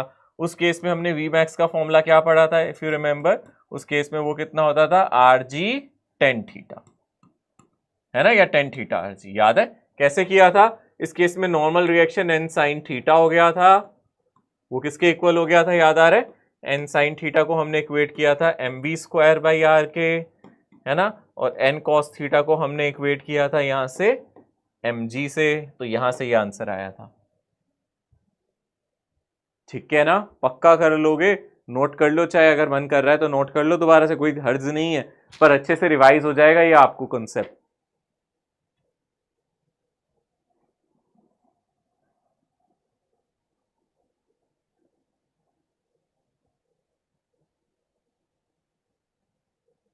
थोड़ा थोड़ा तो याद आ रहा होगा कई बच्चों को, कई बच्चों को तो पूरा याद हो गया होगा, रट गया होगा, बट जिसको नहीं भी रटा उसको याद तो आ ही जाएगा कि ये सारी चीजें पढ़ाई गई थी। ओके, देखो एक क्वेश्चन है, बहुत अच्छा क्वेश्चन है। क्वेश्चन में क्या कह रहा है, a particle rest on top of a hemisphere of radius r, find the smallest horizontal velocity that must be imparted to the particle if it is to leave the hemisphere without sliding down. इस question का मतलब जानते हो, याद है मैंने आपको एक स्ट्रिंग वाला केस कराया था, याद है स्ट्रिंग वाला, ये तो सभी को याद होगा। कंप्लीट सर्कल करने के लिए बॉटम पे मिनिमम वेलोसिटी क्या होती थी, कौन बताएगा, मिनिमम वेलोसिटी बॉटम पे क्या होती थी, रूट 5gr है ना, ऑप्शन 3 रूट 5gr होती थी। तो टॉप पे जाके हम क्या कहते थे, याद है, टॉप पे जाके हमने क्या बोला था, किसी को याद है टॉप पे जाके क्या होता था, रूट जी वेरी गुड, रूट gr होती थी। अच्छा, यहाँ याद है यहाँ कितनी होती थी, रूट 3 तुम्हें सब कुछ याद है, very good, root 3gr 3gr, है ना। सर। जब हम यहाँ रूट 5gr देते थे तो यहाँ रूट 3gr हो जाती थी और यहाँ रूट gr हो जाती थी। और यहाँ टेंशन कितनी होती थी टॉप पॉइंट पे, यहाँ टेंशन कितनी होती थी, mg तो नीचे है, टेंशन आपने कहा था सर नीचे हो जाएगा, टेंशन नीचे होगा बट वो जीरो ही होगा, टेंशन है ही नहीं, है ना। तो इस क्वेश्चन में भी ना कुछ कुछ यही है, इस क्वेश्चन में एक्चुअली ऐसा नहीं है, इसमें ऐसा है कि मान लो एक हेमिस्फीयर है ना, लाइक हेमिस्फीयर कंप्लीट कर दो तो स्फीयर ही बन जाएगा, वैसे कोई फर्क नहीं पड़ता। तो यहां अगर हम एक ऑब्जेक्ट इसके ऊपर रखते हैं, बेटा ऑब्जेक्ट ऊपर रख रहे हैं, वो कह रहा है कि यहां नॉर्मल जीरो हो जाना चाहिए। देखो उसने क्या बोला क्वेश्चन में कि मैं इसको क्या स्पीड दूं, क्वेश्चन समझना, इसको क्या स्पीड दूं यहाँ पे, यानी कि ये वाला केस हो गया एक तरीके से, हम यही हो गए कि यहाँ क्या स्पीड दूं मैं इस पे, so that particle is to leave hemisphere without sliding, यानी कि वो कोई स्लाइड नहीं कर रहा, स्लाइड नहीं कर रहा मतलब यहाँ से कॉन्टैक्ट छोड़ रहा है, कॉन्टैक्ट छोड़ रहा है मतलब नॉर्मल रिएक्शन जीरो होना चाहिए। क्वेश्चन का मतलब समझना, कॉन्टैक्ट छोड़ने का मतलब जब दो चीजें कॉन्टैक्ट में आती हैं क्या तभी नॉर्मल रिएक्शन नहीं लगता था, याद करो मैंने पहले ही बताया था, अगर मैं इस टाइम जमीन पे खड़ा हूं तो नॉर्मल रिएक्शन है, अगर मैं हवा में उछल जाऊं तो मैं जमीन से कॉन्टैक्ट छोड़ दूं तो कोई नॉर्मल रिएक्शन नहीं है। नॉर्मल रिएक्शन तभी होता है जब चीजें आपस में कॉन्टैक्ट में आती हैं, वो एक कॉन्टैक्ट फोर्स है, फ्रिक्शन एक कॉन्टैक्ट फोर्स है, नॉर्मल रिएक्शन एक कॉन्टैक्ट फोर्स है, जब चीजें एक दूसरे को छूती हैं, स्पर्श करती हैं तभी लगता है। उसने बोला क्या स्पीड दूं कि नॉर्मल जीरो हो जाए, तो आप कहोगे सर नॉर्मल जीरो हो रहा है तो एक ही फोर्स होगा नीचे mg, है ना, सेंटर की तरफ एक ही फोर्स होगा और mg ही सेंट्रीपिटल फोर्स बन जाएगा, यानी कि वही चीज आ जाएगी जो यहां से आया था, क्योंकि वहां भी ऐसे ही हमने रूट rg डिराइव किया था। यहां से अगर आप ध्यान से देखोगे तो v कितना हो जाएगा, रूट rg, क्योंकि यहां भी रूट rg ऐसे ही आया था डेरिवेशन जो हमने करी थी, याद आ रहा है आप सभी को। तो यानी कि ये क्वेश्चन में वो यही कहना चाहता है यहाँ क्या स्पीड दूं नॉर्मल जीरो हो जाए, यानी कि सेम चीज जो यहाँ हो रही थी कि ऊपर टेंशन जीरो हो रही थी, बस वहां क्या कह रहा है नॉर्मल जीरो हो जाए, तो यहाँ स्पीड होनी चाहिए रूट rg। और नहीं भी याद रहे तो आप लिख सकते हो कि अच्छा नॉर्मल जीरो हो गया, यानी कि यहाँ पे सिर्फ क्या लग रहा होगा नीचे mg, और ये सर्कल में एक तरीके से हेमिस्फीयर का मतलब सर्कल में ही है, तो यहाँ से हमारा mg mv square bye r के इक्वल होगा, तो v मेरा रूट rg होगा। तो इसका फाइनल आंसर हो जाएगा हमारा रूट rg, ठीक है ना। Yes sir. अच्छा क्वेश्चन है ना ये, हाँ जी सर थोड़ा सा पीछे कीजिएगा। एक मिनट बेटा, पहले इसको नोट करवा लो सबको। जी बेटा, सर वो बीच में आपकी आवाज़ थोड़ी मतलब ये टाइप की आ रही थी, वो तो क्या कहते हैं सर, लैग टाइप की आ रही थी, तो इसको थोड़ा दोबारा बोल दें। मैं बता brief देता में, हूँ, brief में। मैं ब्रीफ में बता देता हूँ बेटा। मैं ये बोल जी, रहा हूँ जी। बच्चे, जैसे कि आपको याद है हम यहाँ जब रस्सी से एक ऑब्जेक्ट को बांधते थे, याद है, तो हम इसको मिनिमम स्पीड क्या देते थे, रूट 5gr, ताकि ये सर्कल को क्या कर लेता था बेटा, कंप्लीट कर लेता था। और याद है यहां जाके आपकी रस्सी की टेंशन क्या हो जाती थी, याद है, जीरो हो जाती थी, याद आ रहा है ना। है ना। तो यहाँ mg ही mv²/r होता था, आपको याद है। अब मैं इसको इससे कंपेयर कर रहा हूं हमारे सवाल से। हमारा सवाल थोड़ा सा अलग है, बट बिल्कुल अलग नहीं है, हल्का सा अलग है। हमारे सवाल में क्या है बेटा कि यहाँ एक हेमिस्फीयर है, दिख रहा है आपको, ये मैं अलग रंग से बना रहा हूँ, येलो रंग से, आप देखो ध्यान से, ये आधा स्फीयर है, हेमिस्फीयर है। और हेमिस्फीयर के ऊपर हमने एक ऑब्जेक्ट रख दिया है, सेमी सर्कल नहीं, हेमिस्फीयर। सेमी सर्कल तो 2D होता है, हेमिस्फीयर आधा स्फीयर, आधी फुटबॉल का बिल्कुल। ठीक है। और अब क्वेश्चन में बेटा क्या पता क्या बोल रहा है, वो कह रहा है मैं यहाँ ना इसको धक्का मारना चाहता हूँ, और आप ऐसा नहीं चाहते कि बॉल ऐसे स्लाइड ऐसे जाए, आप नहीं चाहते, आप चाहते हो बॉल सीधा निकल जाए, मतलब कॉन्टैक्ट ही छोड़ दे। कॉन्टैक्ट छोड़ने का मतलब क्या होता है, नॉर्मल जीरो हो जाए। कॉन्टैक्ट छोड़ने का मतलब, हाँ मतलब वो नॉर्मल जीरो हो जाए, टेंजेंशियली तो नहीं जाएगा, जाएगा तो प्रोजेक्टाइल ही, बट वो कॉन्टैक्ट नहीं रखेगा, नॉर्मल रिएक्शन क्या हो जाए, जीरो। समझ रहे हो मेरी बात। तो नॉर्मल जीरो होने का मतलब सिर्फ एक ही फोर्स रह गया नीचे की तरफ, वो कितना है बेटा, mg, और इसके पास वेलोसिटी है, हाँ हम यही वेलोसिटी तो निकालना चाहते हैं, तो हम बोलेंगे सर mg ही तो mv²/r हो जाएगा इस केस में फिर, है ना। तो mg किसके इक्वल हो जाएगा, mv²/r के, तो v आ जाएगा rg, यानी कि जैसा यहां हो रहा था, क्योंकि यहां हम टेंशन जीरो कर रहे थे तो mg mv²/r के इक्वल हो जाता था, इसलिए तो यहां भी स्पीड rg आती थी, यहां भी वही आ रही है, रूट rg, ठीक है ना। तो इसका आंसर क्या हो जाएगा, फर्स्ट ऑप्शन, रूट rg। बिल्कुल सर। मैं पिछली स्लाइड एक बार दिखा, ये आपने नोट कर लिया तो मैं पिछली स्लाइड बच्चों को दिखा देता हूँ, कई बच्चों को डाउट था ना। ये लिख ले बेटे, जिसको भी लिखना है वो लिख लें बच्चे। सर जी बेटा। सर मॉड्यूल में सर सर्कुलर मोशन के थोड़े बहुत क्वेश्चन है, ज्यादा नहीं है, तो सर प्रैक्टिस कहाँ से करें इसके लिए ज्यादा। देखो इसलिए मैंने ना क्या किया, आप इससे ज्यादा करो भी मत, आई थिंक इतने इनफ है, मतलब जितने मैंने कराए हैं ना इतने बहुत Yes, हैं, sir. क्योंकि मैंने बहुत डीपीपी के करा दिए है ना। अगर आपको लगता है कि टाइम बच रहा है सर, अभी और भी कुछ करना है, तो आपके पास बहुत सब्जेक्ट्स भी हैं, मतलब एक लिमिट से ज्यादा मैं भी नहीं कहूंगा कि चीजों को बहुत ज्यादा कर लो, फिर ना क्या होता है कि हमें आदत पड़ जाती है, फिर हम दूसरे सब्जेक्ट्स को भी तो पैरेलली लेके चले। आपको लगता है कि सर मेरे इनफ हो गए, सर ने कहा इतने क्वेश्चन इनफ है, दैट्स इट, छोड़ दो उसको। आपने डीपीपीस कर ली, सारी कर ली ना बेटा, है ना, डीपीपीस कर ली ना, बस इतना बहुत है। और लास्ट क्लास में मैंने मॉड्यूल के कुछ क्वेश्चन उसमें मार्क भी कर दिए थे, और आपने अगर मॉड्यूल के कर भी लिए, बहुत है, इतना बड़ा टॉपिक थोड़ा है, बहुत है, इतने क्वेश्चंस पर्याप्त हैं बच्चे, है ना। और पिछले चैप्टर को रिवाइज करना स्टार्ट कर दो, ठीक है। Yes sir. सर जी बेटा। सर तो वर्टिकल सर्कुलर मोशन में टेंशन हमेशा मतलब चेंज करती रहती है, और हॉरिजॉन्टल सर्कुलर हाँ। मोशन में टेंशन चेंज नहीं करती है। हाँ, क्योंकि हॉरिजॉन्टल में एक्चुअली टेंशन उसको सर्कल में घुमा रही है, वो भी चेंज कर सकती है, अगर स्पीड अगर कांस्टेंट है तो चेंज नहीं करती ना, अगर स्पीड बढ़ा दूंगा तो चेंज कर जाएगी ना। मतलब मैं धागे से एक ऑब्जेक्ट को, एक स्टोन को घुमा रहा हूँ, है ना, तो अगर धीरे घुमा रहा हूँ तो टेंशन कम है, तेज घुमा रहा हूँ तो टेंशन ज्यादा चाहिए फिर मुझे, है ना। हाँ सर। ठीक है ना। बट इसमें क्या है कि इसमें आपने अगर कोई स्पीड देके छोड़ दिया तो स्पीड भी बदल रही है और टेंशन भी कम होती जा रही है बेटा, ठीक है सर। और एक सर जो अगर नीचे सबसे नीचे वाले पॉइंट में सर √5 rg से हम लोग अगर ज्यादा फेंक मतलब ज्यादा वेलोसिटी से उसको हाँ। सर फेंकते हैं, तो सर हाईएस्ट पॉइंट पे उसका टेंशन जीरो नहीं में होगा।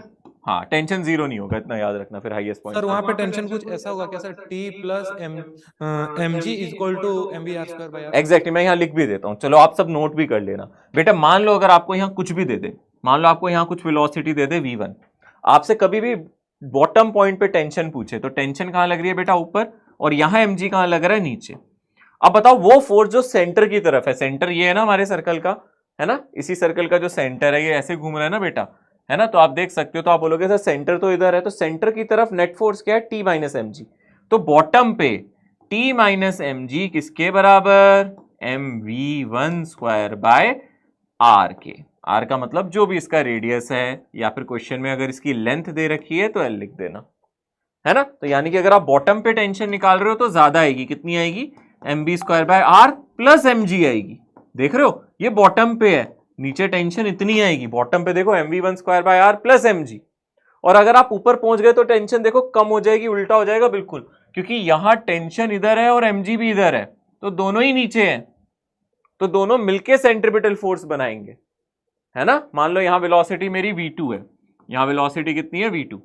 अगर आपने v1 √5gr से बड़ा ले लिया तो v2 0 नहीं होगा, अगर आपने v1 √5gr ले लिया तो v2 कितना हो जाएगा, 0 हो जाएगा। बट इस केस में ये 0 नहीं होगा, है ना, अगर मैंने v1 को √5gr से बड़ा लिया। तो ऊपर टेंशन कितना बनेगा, यहां टेंशन हम लिख देते हैं T2, तो यहां से क्या बनेगा, T2 + mg, और यहां स्पीड कितनी है, v2, यानी कि mv2 स्क्वायर बाय आर, यानी कि यहां जो T2 होगा वो होगा mv2 square by R minus mg, ठीक है ना, माइनस mg, और यहां क्या था प्लस mg, पर यहां वेलोसिटी v1 थी और यहां v2 थी, ठीक है ना। चाहे तो ऐसे लिख सकते हो, टॉप पे टेंशन वो होती है, बॉटम पे टेंशन ये होती है।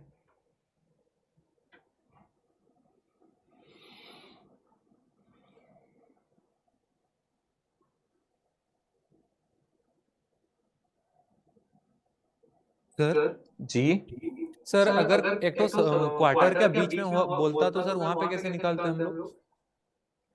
यहां पे कह रहे हो आप, है ना, एक सेकेंड, आप यहां पे कह रहे हो, है ना, यहां बोल रहे हो? नहीं सर, उसके ऊपर ये जो ऊपर वाले यहां कह रहे हो, यहां थोड़ा सा कॉम्प्लेक्स हो जाता है, यहां आपको थोड़ा सा एंगल लेना पड़ता है ना, इस केस में आपको यहां कुछ एंगल मानना पड़ता है, ऐसे लाइक थीटा, ओके। और मैं मान रहा हूं यहां जैसे मान लो एंगल हो गया थीटा, तो यहां mg लगेगा नीचे की तरफ, है ना। मैं नेक्स्ट स्लाइड पे लिख दूं ताकि यहां खिचड़ी सी ना पक जाए, है ना, नहीं तो फिर यहां आप कंफ्यूज हो जाओगे। पहले आप ये सब नोट कर लो, फिर मैं नेक्स्ट स्लाइड पे बना देता हूं। ये नोट कर लो सभी, बॉटम टॉप वाला पहले नोट कर लो, हो जाए तो मुझे बता देना यस सर, तो मैं आगे बढ़ जाऊंगा, पता चले मैं वेट कर रहा हूं और आपका हो भी गया हो, ठीक है। चलो अब मान लेते हैं इस तरीके से कि भैया ये पार्टिकल ऐसे है और आपने स्पीड, ऑब्वियसली मैं v1 को क्या मान के, लो यार पलटने के बाद, चलो करो करो करो, लिख लो अच्छे से लिख लो।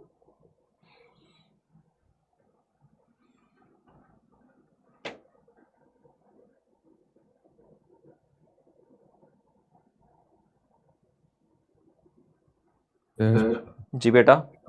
सर एक सवाल पूछना था, बस गुस्सा मत होइएगा। हाँ मैं गुस्सा तो हो सकता हूँ, इसकी गारंटी नहीं लूंगा मैं, सवाल पूछो तुम, गारंटी नहीं है, गुस्सा तो हो सकता हूँ मैं। हाँ बोलो। नहीं सर, फिर लास्ट में पूछ लेंगे। अरे पूछ यार, नहीं गुस्सा हो रहे, बता। नहीं सर, लास्ट में पूछ लेंगे, लास्ट में। सर आप गुस्सा करेंगे तो हम भाग जाएंगे। अच्छा, क्योंकि क्लास के बीच में भाग नहीं सकते ना। हाँ अच्छा, सवाल पूछे भाग जाओगे, गुस्सा आ रहा है सर को, निकल लो, सॉरी सर बोल के भाग जाना है ना। इससे रिलेटेड है, वैसे है, इससे रिलेटेड है तो अभी पूछ लो, अगर इससे रिलेटेड नहीं है तो कोई बात नहीं, बाद में पूछ लेना। हाँ उसी लिए तो बोले कि लास्ट। हाँ फिर तुम सही कर रहे हो, फिर तुम गुस्सा नहीं दिला रहे।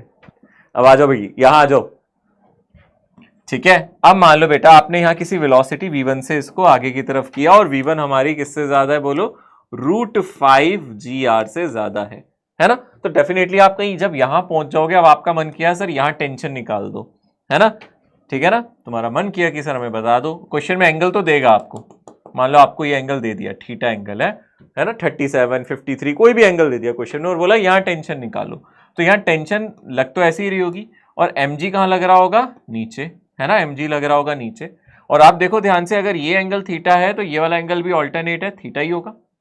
अब यहाँ mg के दो कंपोनेंट होंगे बेटा, mg का एक कंपोनेंट यहाँ होगा, ये कितना हो जाएगा mg cos थीटा, है ना, और यहाँ पे एक कंपोनेंट होगा, ये कितना होगा mg sin थीटा, ठीक है ना। अब आप बताओ सेंट्रीपिटल फोर्स क्या बना यहाँ से, tension plus mg cos theta, यहाँ पे सेंट्रीपिटल फोर्स बनेगा tension plus mg cos theta, और ये बराबर होगा यहां जो भी इसकी वेलोसिटी है, मान लो v है ना, v नॉट है, ये किसके बराबर हो जाएगा, mv0 स्क्वायर बाय r।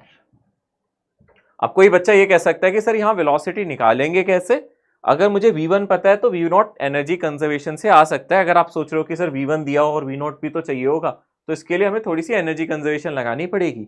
आप यहां पे देखो सिर्फ काइनेटिक एनर्जी है, हाफ mv1 स्क्वायर, क्योंकि मैं यहीं से खड़े होकर देख रहा हूं, और इसकी हाइट अगर आपको चाहिए, आप चाहते हो सर इसकी हाइट पता चल जाए, तो हमें पता चल जाएगी ना, यहां एनर्जी कितनी है, half mv0 square plus mgh, है ना। पर बात यह है कि सर ये हाइट कैसे पता चलेगी, आप देखो ये हाइट आसान है, ज्यादा मुश्किल नहीं, अगर आप थोड़ा सा ध्यान दो तो देखो ये हाइट यहां से यहां तक तो कितनी हो गई, r हो गई, और इस ट्राइंगल, और यहां से देखो ध्यान से ये कितनी होगी बेटा, ये एक हाइपोटेन्यूज हो गया, ये कितना है हमारा r, और ये एंगल थीटा, तो ये हो जाएगा r cos थीटा, ठीक है ना। तो हाइट जानते हो कितनी हो गई, हाइट कितनी आ गई आपकी r1 प्लस कॉस थीटा।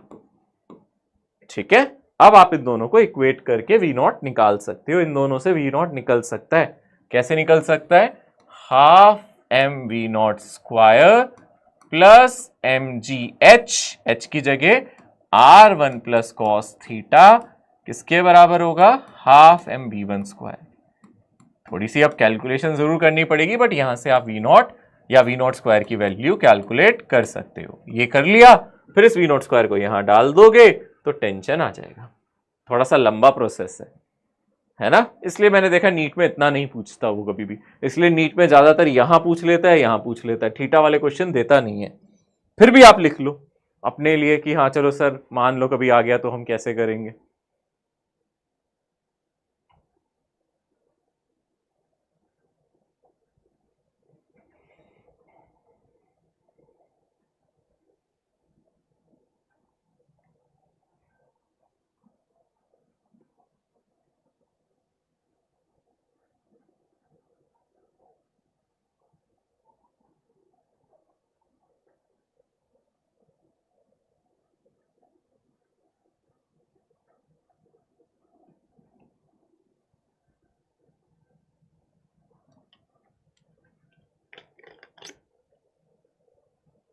तो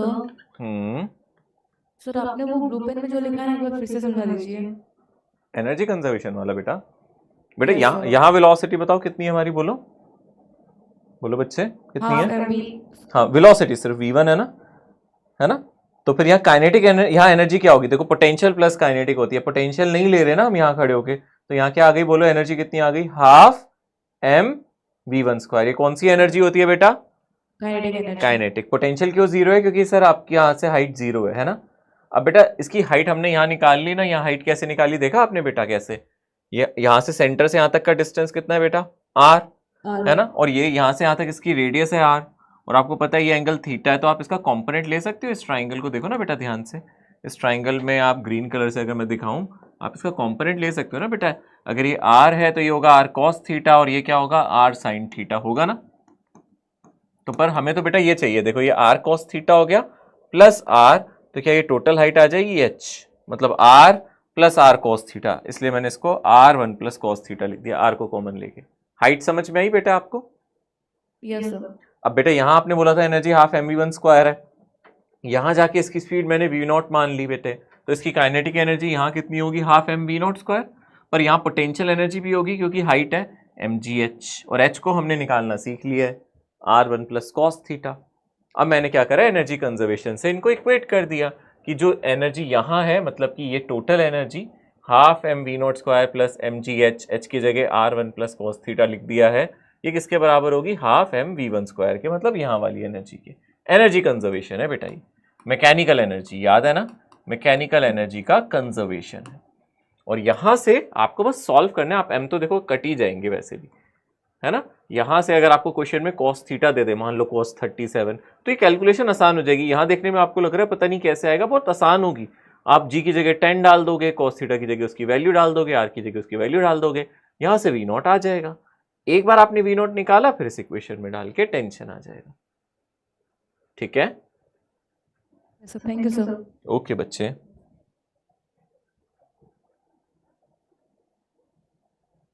नोट कर लिया है क्या सभी ने?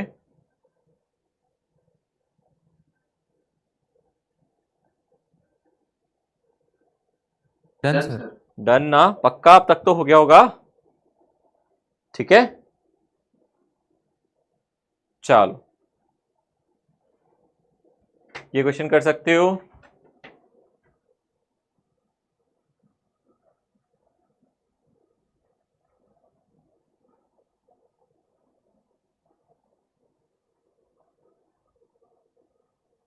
इस क्वेश्चन में एक डायग्राम भी था, इसको अभी स्किप कर दो, मैंने जब प्रिंट कराया था ना इसमें एक डायग्राम भी था। हाँ इसमें एक डायग्राम भी था, ये शायद लास्ट टेस्ट में भी आया था ना आपके, ऐसा कोई क्वेश्चन, उसको छोड़ दो, उसमें एक डायग्राम था, वो शायद आया नहीं इसमें। ये वाला क्वेश्चन करो, वैसे भी वो इतना अच्छा नहीं है, ये क्वेश्चन करो, क्योंकि अभी हम रोप वाले कर रहे हैं ना। ये वाला क्वेश्चन ट्राई करो, देखो कि आपसे ये हो पाता है। A particle tied to a string describes a vertical circular motion of radius r continually if it has a velocity root 3gr at the highest point, then the ratio of the respective tension in the string holding it at highest and lowest point is. मजेदार question है।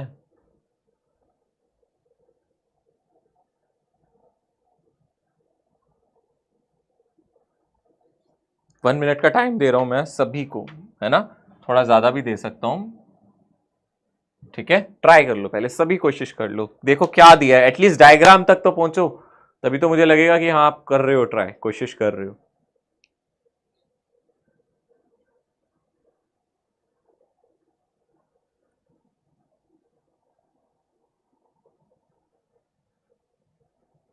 मतलब समझो question का, हो जाएगा। आपको tension bottom और top पे निकालनी है, बात ही है।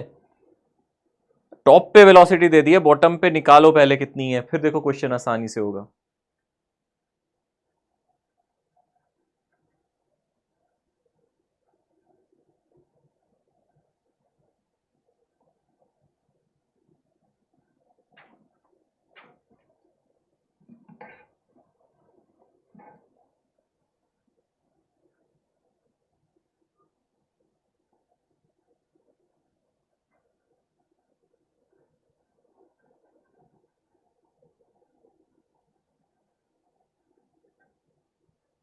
सर ऑप्शन थर्ड आ रहा है, okay yes sir.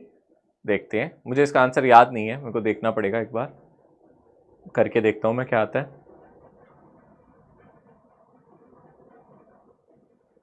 Okay so question समझ में जिसको आया, पहली बात तो बहुत अच्छी बात है कि आप क्वेश्चन समझ पाए हो, और बस अब क्या है, अप्रोच पे काम करते हैं। और काफी चीजें मैं ऑलरेडी बता चुका हूं। देखो भाई वही है क्वेश्चन जो भी हमने पहले देखा था, एक बार टॉप पे है वो, और एक बार कहां पे है बोलो, रस्सी एक बार टॉप पे, ऑब्जेक्ट एक बार टॉप पे है ना, और एक बार ऑब्जेक्ट ये मान लो सेंटर है, और एक बार बॉटम पे है, ऐसे सर्कल में घूम रहा है ना, ऐसे सर्कल में घूम रहा है। अब आपको मैंने यहाँ टेंशन निकालना सिखाया था बेटा, देखो मैंने बोला था यहाँ टेंशन मान लेते हैं T1 होगी, यहाँ टेंशन मान लेते हैं T2 होगी, यहाँ mg इधर लगेगा, है ना, यहाँ mg इधर लगेगा, सब कुछ किया था। यहाँ स्पीड को दे दिया उस क्वेश्चन में, यहाँ आपको v2 दे दिया, टॉप पॉइंट की स्पीड दे दी है √3gr, ठीक है ना, यहाँ स्पीड दे दी √3gr। तो पहले तो बच्चों आप लोग मुझे यहाँ वेलोसिटी v2 बता सकते हो एनर्जी कंजर्वेशन से, बात तो तभी है कि आप पहले यहाँ वेलोसिटी बता दो, तो आप एनर्जी कंजर्वेशन लगा दो बेटा, है ना, आप एनर्जी कंजर्वेशन लगा दो। तो यहाँ आप खड़े होके देख रहे हो, तो आप बोलो काइनेटिक एनर्जी यहाँ कितनी होगी, सही सही बताना, यहाँ काइनेटिक एनर्जी कितनी होगी बोलो, सबसे नीचे है ना, हाफ mv2², है ना, और क्योंकि यहाँ कोई पोटेंशियल नहीं होगी, आप यहीं से देख रहे हो। अब आ जाओ टॉप पॉइंट पे, टॉप पॉइंट पे क्या होगा, यहाँ काइनेटिक एनर्जी कितनी होगी, हाफ mv1² प्लस इसकी हाइट कौन बताएगा मुझे, जल्दी से बोलो, यहाँ खड़े हो और इसकी हाइट कितनी नजर आ रही है, 2L है ना, 2L या 2R जो भी आप बोलना चाहते हो, 2L या 2R जो भी आप कहना चाहते हो। तो आप बोलोगे सर यहाँ से ये mm तो कैंसिल हो गए, है ना, और यहाँ से v2²/2 कितना आ जाएगा, v1² का एक सेकेंड, यहाँ हमने v1 मानना है ना, सॉरी मैं इसको v1 कह देता हूँ, एक सेकंड बेटा, यहाँ नीचे वाले को मैंने दोनों जगह v2 लिख दिया ना, यहाँ वाले को v1 कह रहे हैं हम, इधर वाले को हम v1 कह रहे हैं, इस वाले को v2 कह रहे हैं, तो यहाँ से हम लिखेंगे हाफ mv1², ठीक है ना, यहाँ v1 और यहाँ v2 लिया था ना इसको बेटा, यहाँ v1 ले रहे हैं, तो यहाँ से हम लिख देंगे v1²/2, और आप देख सकते हो और क्या बना बच्चे यहाँ से हाफ, और ये मेरा v2² है, v2² कितना है मेरा 3gr और प्लस 2gl, ठीक है ना, l और r एक ही बात है, या तो आप r लिखो या l लिखो, तो क्या लिखूं मैं यहाँ, r लिखूं या l लिखूं, क्वेश्चन में हमें r दिया है तो आप r लिखो, l मत लिखो, ठीक है ना, mg2r लिख दो। पहले यहां तक किसी को कोई डाउट है तो पूछ लो बेटा, l और r में कंफ्यूज मत हो जाना बेटा, जो लेंथ थी रस्सी की उसी को रेडियस कह रहा है, अब क्वेश्चन में उसने r दिया तो आप r की टर्म में करो, कैपिटल r आप स्मॉल r लिख लो, एक ही बात है। तो यहाँ आप देख सकते हो ये आ जाएगा, यहाँ से v1 बताओ मुझे कितना आएगा, v1 किसी ने अगर निकाला हो यहाँ से v1 कितना आ जाएगा, जल्दी से बताओ, v1² डिवाइडेड बाई 2 कितना आ गया, यहाँ से एलसीएम लेके बोलो 7gr, है ना, 7gr, क्योंकि 2 2 4 और ये डिवाइडेड बाई 2, ये कट गया, तो आप देख सकते हो v1 √7gr आ रहा है, चेक करा आप लोगों ने, यही आ रहा है v1 √7gr आ रहा है। अब बताओ मैंने क्या बॉटम और टॉप पे आपको टेंशन निकालना सिखाया था, बॉटम और टॉप पे क्या हमने टेंशन निकालना सीखा था, ठीक है ना। बॉटम पे कैसे निकालते हैं, बॉटम पे सर T1 होता है mg plus M B square by R, mg plus M B one square by R, याद करो यही था ना। तो आप बोलोगे sir mg plus M B one square मतलब 7gr डिवाइडेड बाई r, यानी कि 8mg। और टॉप पे निकालो ऐसी टेंशन, टॉप पे निकालो T2 निकालने के लिए भी यही कर सकते हैं। T2 निकालने के लिए क्या कर सकते हैं, T2 हमने बोला था वो कितना हो जाएगा, है ना, 2gr आएगा ना। वो कैसे आएगा, उसके लिए क्या करना पड़ेगा, क्या करना पड़ेगा बोलो, M V square by R में से mg को माइनस करना पड़ेगा।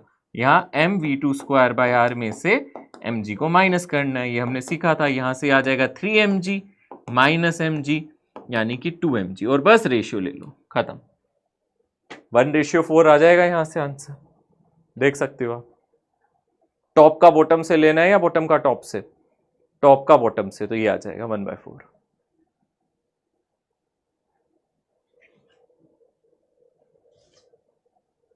अब एग्जाम में ऐसा ही क्वेश्चन में डाल रखा है मैंने एक, जिसमें बस अब यहाँ √3gr की जगह कुछ और होगा, 5 हो सकता है, 6 हो सकता है टॉप पे वो 5gr बोल दे, तो पहले आप यहाँ वेलोसिटी निकालो, फिर दोनों टेंशन निकाल लो। हो सकता है यहाँ कुछ 7gr यहाँ दे दे और यहाँ वेलोसिटी पूछ ले, या फिर हो सकता है बॉटम पे वेलोसिटी दे दे, टॉप पे पूछ ले, फिर दोनों का रेशियो निकालने के लिए कह दे। ऐसे क्वेश्चन के लिए तैयार रहो भाई, आसान सवाल होते हैं और आपको आना चाहिए ये।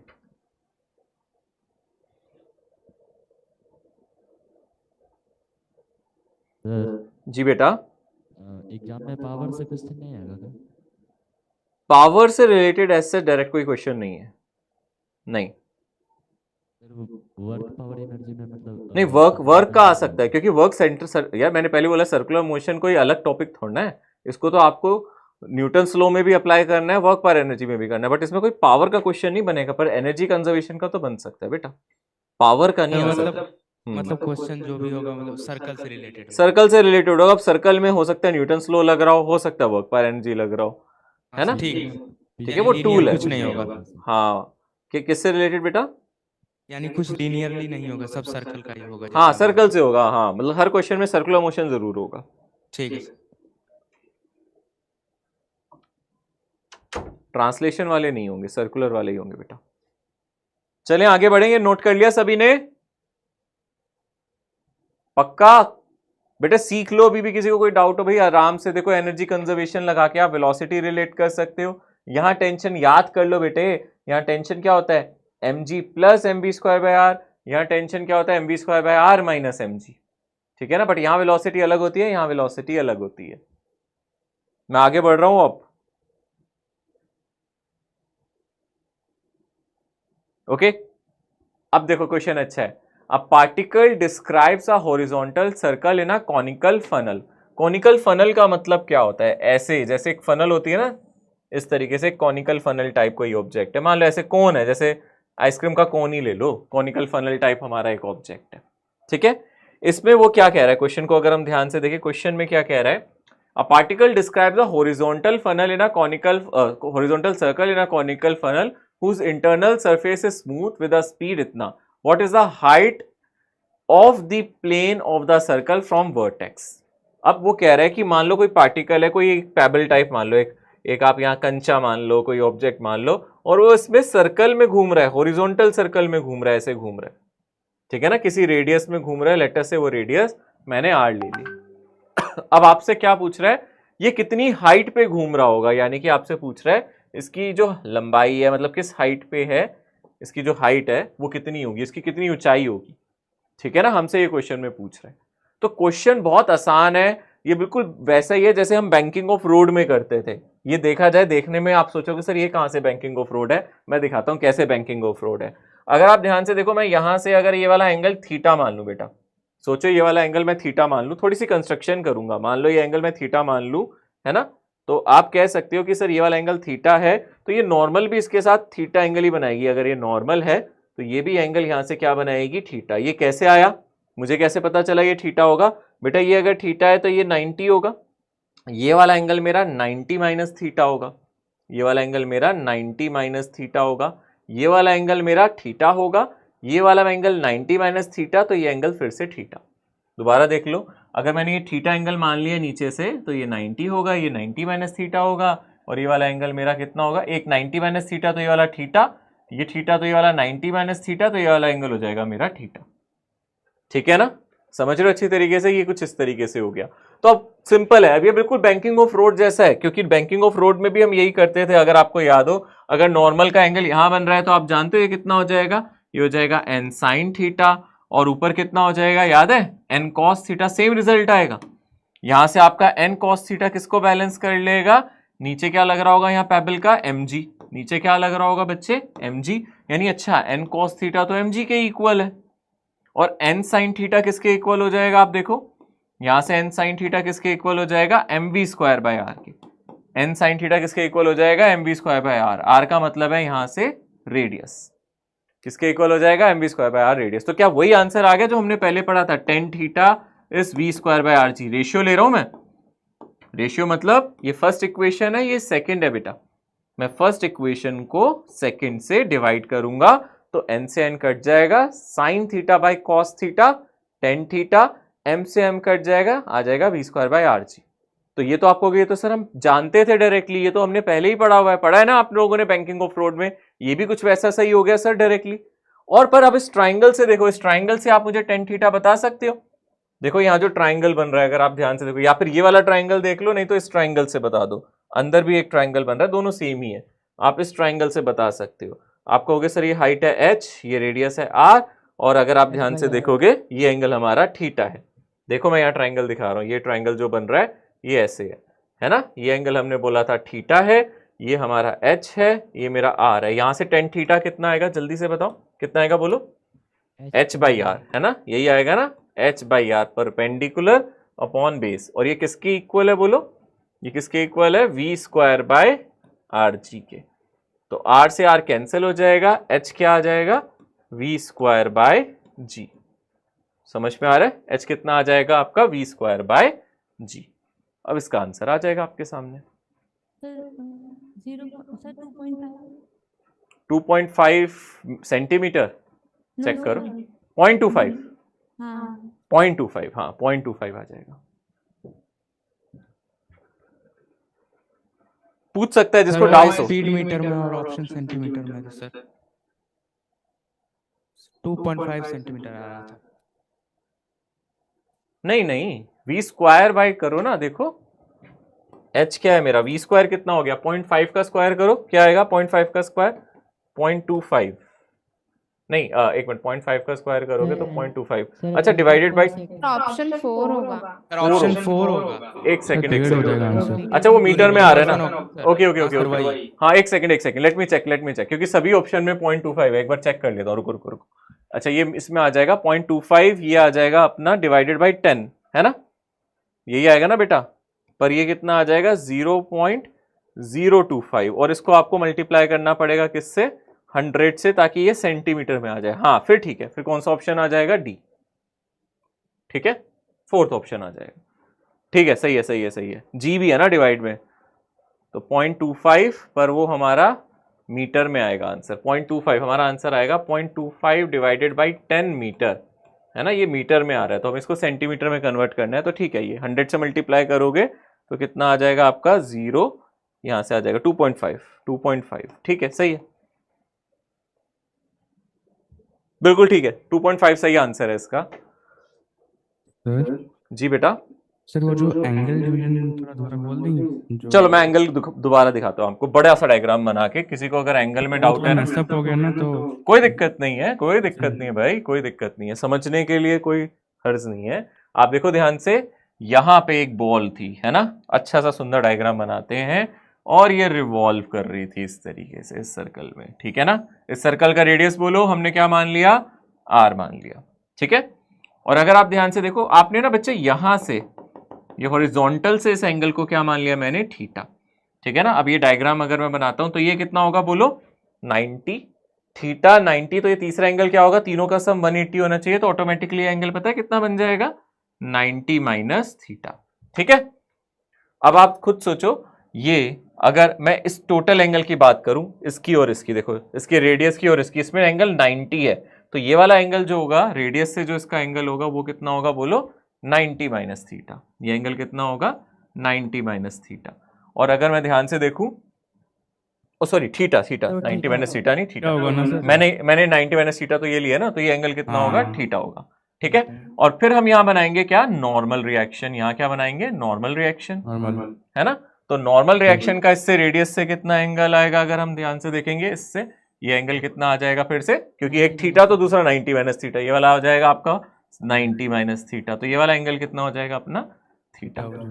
ठीक है, फिर हमने कंपोनेंट लिए थे, इसका यहाँ कंपोनेंट कितना आ गया था बोलो, n साइन थीटा, और ऊपर कितना आ गया था याद है, n कॉस थीटा। नीचे क्या था हमारे पास, mg, है ना। ये जो मेरा ऑब्जेक्ट था उसका नीचे क्या लग रहा था, mg, है ना। और इस ट्राइंगल से देखो ध्यान से, यहां से मैंने टेन थीटा निकाल लिया था, क्योंकि ये मेरा h है और ये मेरा r है, तो टेन थीटा दो आया। एक तो टेन थीटा हमारा आया था v स्क्वायर बाय आर जी, और ट्राइंगल से टेन थीटा कितना आया था हमारा h बाय आर, तो r से r कट गया था, तो h हमारा v स्क्वायर बाय जी आया था। बिल्कुल सर, है ना। अब तो अच्छे से डिस्टिल क्लियर हो गया होगा, अब तो डायग्राम भी सुंदर है। थोड़ा उस पिक्चर में ना वो हाँ, mess up बनाते हो गया। बनाते टेढ़ा हो गया था थोड़ा सा, है ना। हाँ, बिल्कुल सर। वो ओवरलैप कर जाती है कभी कभी इमेजेस, बट ठीक है, ये ज्यादा क्लियर है।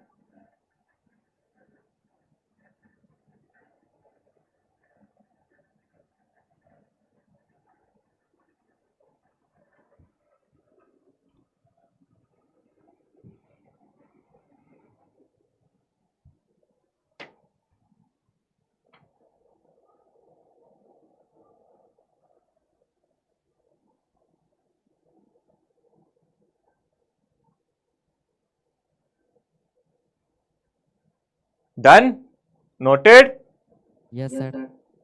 ओके। अच्छा, एक कॉन्सेप्ट होता है कॉनिकल पेंडुलम, ठीक है ना, कॉनिकल पेंडुलम। बहुत ज्यादा इंपॉर्टेंट नहीं है नीट के लिए, इसलिए मैं भी एग्जाम में इसका एक आधा क्वेश्चन ही रखूंगा, ज्यादा नहीं, ठीक है ना। जो बहुत लीस्ट, मतलब मैं जो इंटरेस्टेड होता हूं ना, मैं उनको बहुत लास्ट में पढ़ाता हूं और क्वेश्चन भी कम रखता हूं। तो इसका मतलब है वो करने भी हैं और बहुत ज्यादा इंपॉर्टेंट भी नहीं है, मतलब आप करके एक बार रिवाइज करके उसको छोड़ दो, एग्जाम में दूसरे क्वेश्चन की प्रैक्टिस ज्यादा करो, पर ये आने चाहिए कॉन्सेप्ट। मैंने हर बार बोला है, नीट में कभी ना कभी ऐसा 4-5% क्वेश्चन होता है जो थोड़ा सा मुश्किल होता है, बाकी सब आसान होता है, इसलिए हम आसान वालों की प्रैक्टिस ज्यादा करते हैं, मीडियम वालों की, और मतलब मीडियम लेवल पे करते हैं, और हार्ड वालों की थोड़ी प्रैक्टिस करते हैं, छोड़ते कुछ नहीं है। तो कॉनिकल पेंडुलम एक ऐसा कॉन्सेप्ट है जिसमें अब हम क्या करते हैं, कॉनिकल पेंडुलम का मतलब पता है क्या है, एक आपने धागे से ना एक ऑब्जेक्ट को पकड़ा और आपने इसको इस तरीके से कोन में घुमाया।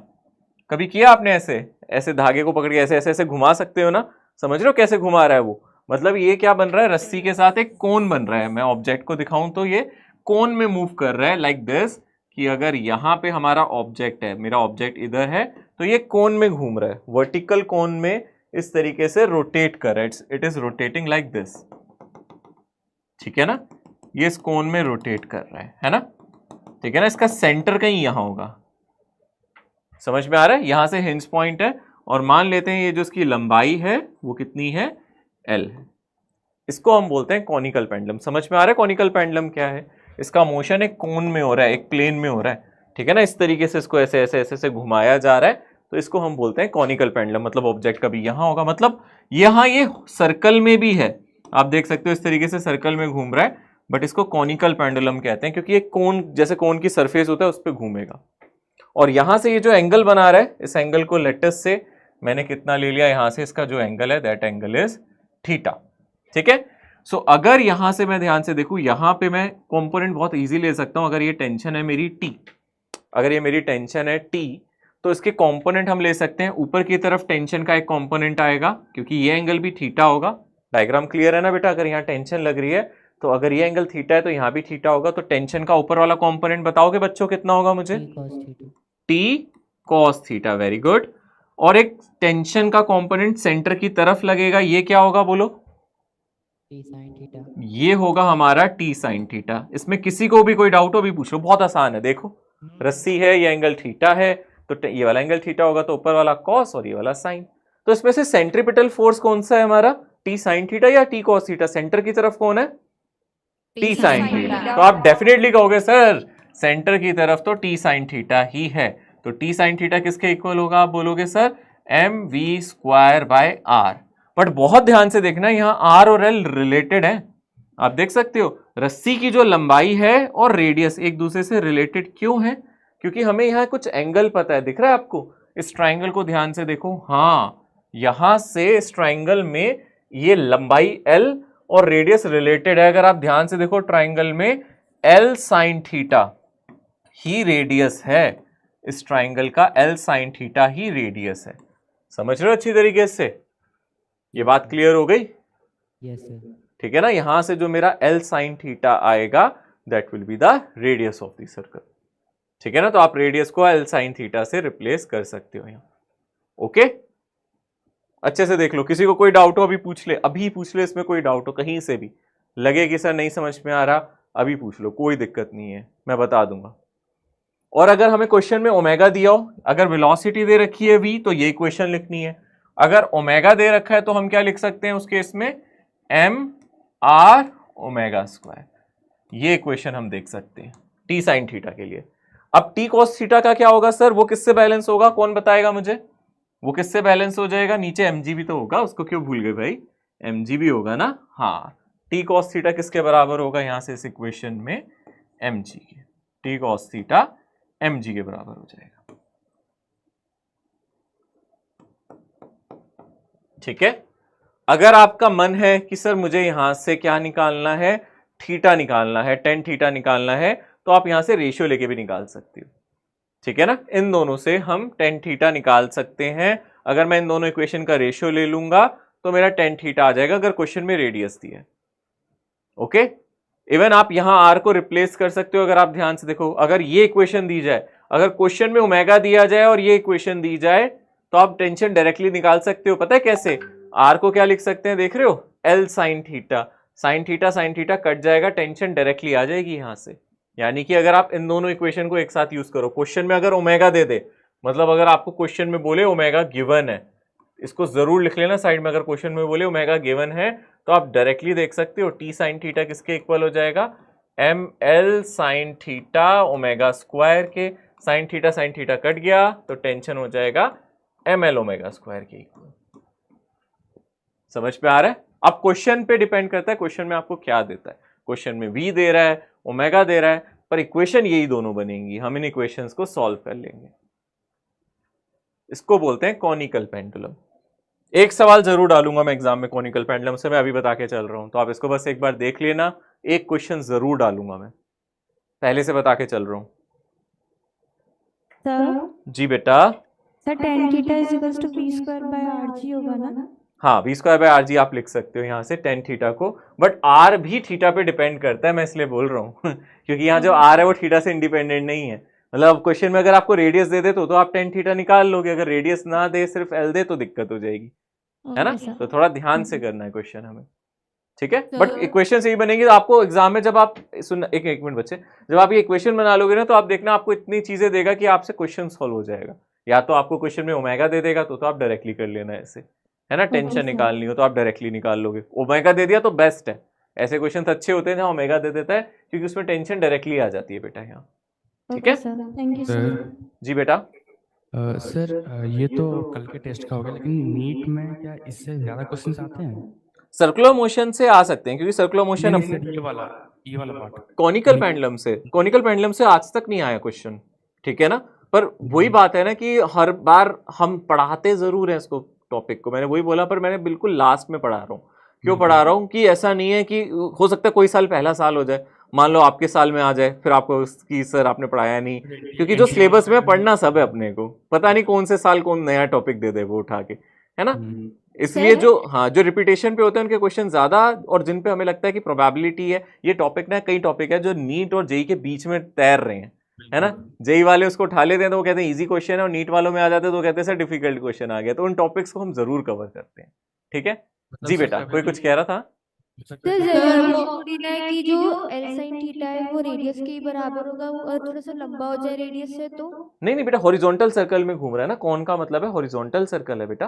तो अगर ये एल है और ये एंगल थीटा है तो ये राइट एंगल ट्राइंगल हो गया ना बेटा, तो एल साइन थीटा तो आर के इक्वल ही हो जाएगा ना। ये कॉनिकल सर्कल का मतलब है जो आपका ऑब्जेक्ट, अगर आप ऑब्जेक्ट को देखोगे वो एक हॉरिजॉन्टल सर्कल में ही घूम रहे हैं, यहाँ देख रहे हो, object is in horizontal circle, क्योंकि वो कोन के बेस पे घूम रहा है। आइसक्रीम का कोन देखा है ना जैसे, है ना, तो अगर आप आइसक्रीम का कोन देखते हो तो कोन की जो सरकमफ्रेंस है ये तो सर्कुलर होती है ना बेटा, तो ऑब्जेक्ट तो इसी पे घूम रहा है ना, अगर ध्यान से देखें तो ये रेडियस है, और अगर ये मेरा एल है तो आप देख सकते हो यहाँ से एल साइन थीटा ही तो होगा ना बच्चे, आर। Okay sir. ठीक है ना?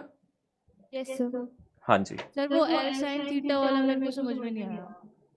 ये तो बताया था बच्चे, एल साइन थीटा की आर होगा, एल साइन थीटा आर कैसे होगा ये नहीं समझ में आया?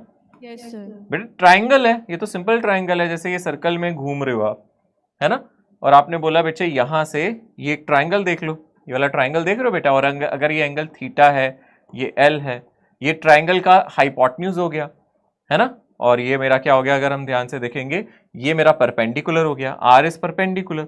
इस ट्राइंगल का साइन थीटा क्या होता है, sine theta is perpendicular upon hypotenuse, है ना, तो आर डिवाइडेड बाई एल, तो आर को एल साइन थीटा लिख सकते हैं ना।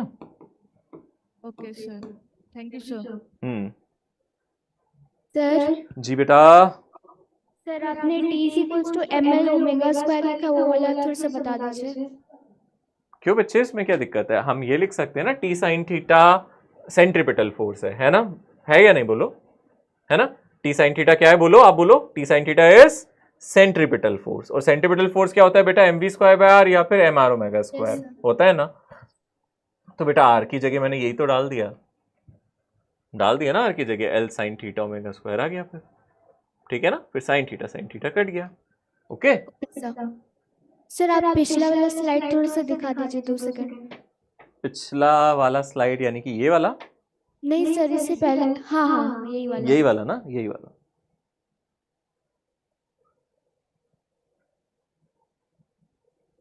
हो गया सर। ओके ओके, चलो अब इस तरीके के क्वेश्चन के बाद आप ये याद रखो, जैसे हमारी एक सड़क है, मान लो कोई ऑब्जेक्ट, इस पे गाड़ी चलाते हुए जा रहे हो आप, है ना, मान लो आप साइकिलिंग करते हुए जा रहे हो, है ना, आप मस्त अपनी साइकिल पे जा रहे हो, साइकिलिंग करते हुए आप जा रहे हो इस पे, तो सड़क अगर सीधी है तो इस केस में नॉर्मल किसके इक्वल होता है, नॉर्मल किसके इक्वल होता है, अगर रोड बिल्कुल सीधी है तो हम किसके इक्वल डालेंगे, हम आगे जा रहे हैं चाहे जितनी मर्जी स्पीड से चलो, है ना, आप बोलोगे सर चाहे जितनी मर्जी स्पीड से चलो, इस केस में नॉर्मल किसके इक्वल होगा, हमेशा बोलो mg के, है ना। अब हमने कहा सर चलते चलते चलते चलते रास्ते में बहुत मंजिल में सर बहुत रुकावटें हैं सर, है ना, ऐसा खड्डा आ गया, ठीक है ना सर, ऐसा एक खड्डा आ गया और हम यहाँ पहुंच गए अपनी साइकिल पे, ठीक है ना, कहाँ पहुंच गए, यहाँ पहुंच गए अपनी साइकिल पे, और इस खड्डे का कहीं ना कहीं यहाँ रेडियस होगा, मान लो ये रेडियस है इस खड्डे का, ठीक है ना, ये सेंटर है, सॉरी ये सेंटर है, तो इसका जो रेडियस है वो आर है। तो इस केस में आपको क्या लगता है, आपका नॉर्मल, अगर आप अभी भी 20 स्पीड से ही जा रहे हो, सोचो अभी भी 20 स्पीड से जा रहे हो, तो क्या लगता है आपको इस केस में नॉर्मल mg से ज्यादा होगा या कम होगा, या क्या लगता है, सोचो। इस केस में सेंट्रीपिटल फोर्स सोच लो तो आंसर आपके सामने है, ऊपर क्या लग रहा है नॉर्मल, नीचे क्या लग रहा है mg, ये ऐसा नहीं है जैसे रस्सी के बॉटम पे होता था, है ना, बस टेंशन की जगह नॉर्मल आ गया। देखो यहां से क्या आएगा बोलो, आप लिखोगे sir n minus mg mv square bar के इक्वल है, जैसे रोप के बॉटम पॉइंट पे होता था बेटा, होता था ना, रोप के बॉटम पॉइंट पे टेंशन मैक्सिमम होती थी, तो यहां भी जब ऐसे जा रहे हो तो आप बिल्कुल बॉटम पॉइंट पे हो, तो यहां से जो नॉर्मल आएगा वो कितना आ जाएगा, mg plus mv square by R आ जाएगा ना, पक्का, कोई डाउट तो नहीं है, तो इजी है ना। फिर आपने कहा कि सर अब सड़क और अजीब तरीके से बिहेव कर रही है, देखो देखो देखो, अब सड़क में सर एक और मोड़ ले लिया, मतलब अब सड़क ना ऐसे चलते चलते जैसे स्पीड ब्रेकर होता है ना, वैसे हो गई है सर, है ना, मान लो ये पूरा सर्कल अगर मैं कंप्लीट करूं तो इसका कहीं ना कहीं, अगर मैं इसको थोड़ा डॉटेड करके कंप्लीट कर दूं इस तरीके से, तो ये कुछ स्फेरिकल टाइप बन जाएगा, है ना, सड़क ऐसे थी मेरी, तो ऐसे जस्ट कंप्लीट करने के लिए दिखा दिया, तो इसका कहीं ना कहीं रेडियस होगा, मान लो ये हो गया रेडियस। अब वो कह रहे हैं सर अब आप टॉप पे पहुंच गए साइकिल लेके, अब हम साइकिल लेके कहाँ पहुंच गए, टॉप पे पहुंच गए, और आगे 20 स्पीड से जा रहे हैं, है ना, तो इस केस में आप कहाँ पहुंच गए, जैसे रोप के टॉप पॉइंट पे पहुंच जाते थे, अभी भी स्पीड मैंने v मानी है यहाँ पे, तो इस केस में अगेन नॉर्मल ऊपर होगा बेटा और mg आपका नीचे होगा, तो इसमें mg बड़ा होगा या नॉर्मल, खुद सोचो, सेंट्रीपिटल फोर्स के लिए हम क्या मानेंगे यहाँ से कि mg माइनस नॉर्मल, ये मेरा सेंट्रीपिटल फोर्स है और ये mv स्क्वायर बाय आर के इक्वल होगा, तो यहां से जो नॉर्मल आएगा वो कितना आएगा, mv स्क्वायर बाय आर, है ना, mv square by R minus mg, देख रहे हो आप लोग अच्छे से, यहां normal mg plus mv square by R आया था, यहाँ normal M V square by R minus M G आया है। तो सबसे ज्यादा नॉर्मल रिएक्शन कहाँ आया है? इस वाले केस में। सबसे कम कहाँ आया है? इस वाले केस में। और इसमें तो इन बिटवीन है, यहाँ नॉर्मल एम जी था, यहाँ नॉर्मल एम जी, यहाँ M V square minus R by M G था और यहाँ अलग हो गया। ये सही लिखा है मैंने? ये उल्टा तो नहीं लिखा? कोई कुछ बोल नहीं रहा? ये सही लिखा है मैंने? नहीं sir, M G minus N नहीं होना था सर वहाँ पे। चलो शुक्रिया, मतलब देख रहे हो है ना, ये सही नहीं लिखा है। अगर आप ध्यान से देखो क्या क्या गलती थी बेटा इसमें बताओ। इसमें हमें क्या लिखना पड़ेगा नॉर्मल में? M G minus M B square by R, ठीक है ना। नॉर्मल को उधर ले जाओ, M B square by R को यहाँ ले जाओ। वहां नॉर्मल एम जी के इक्वल है, यहाँ एम जी से ज्यादा हो गया है, यहाँ M G minus M B square by R हो गया।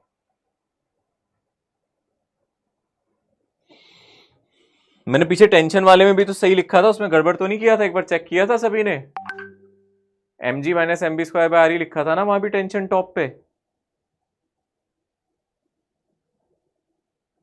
देख लेते हैं अभी, उस पे भी देख लेते हैं।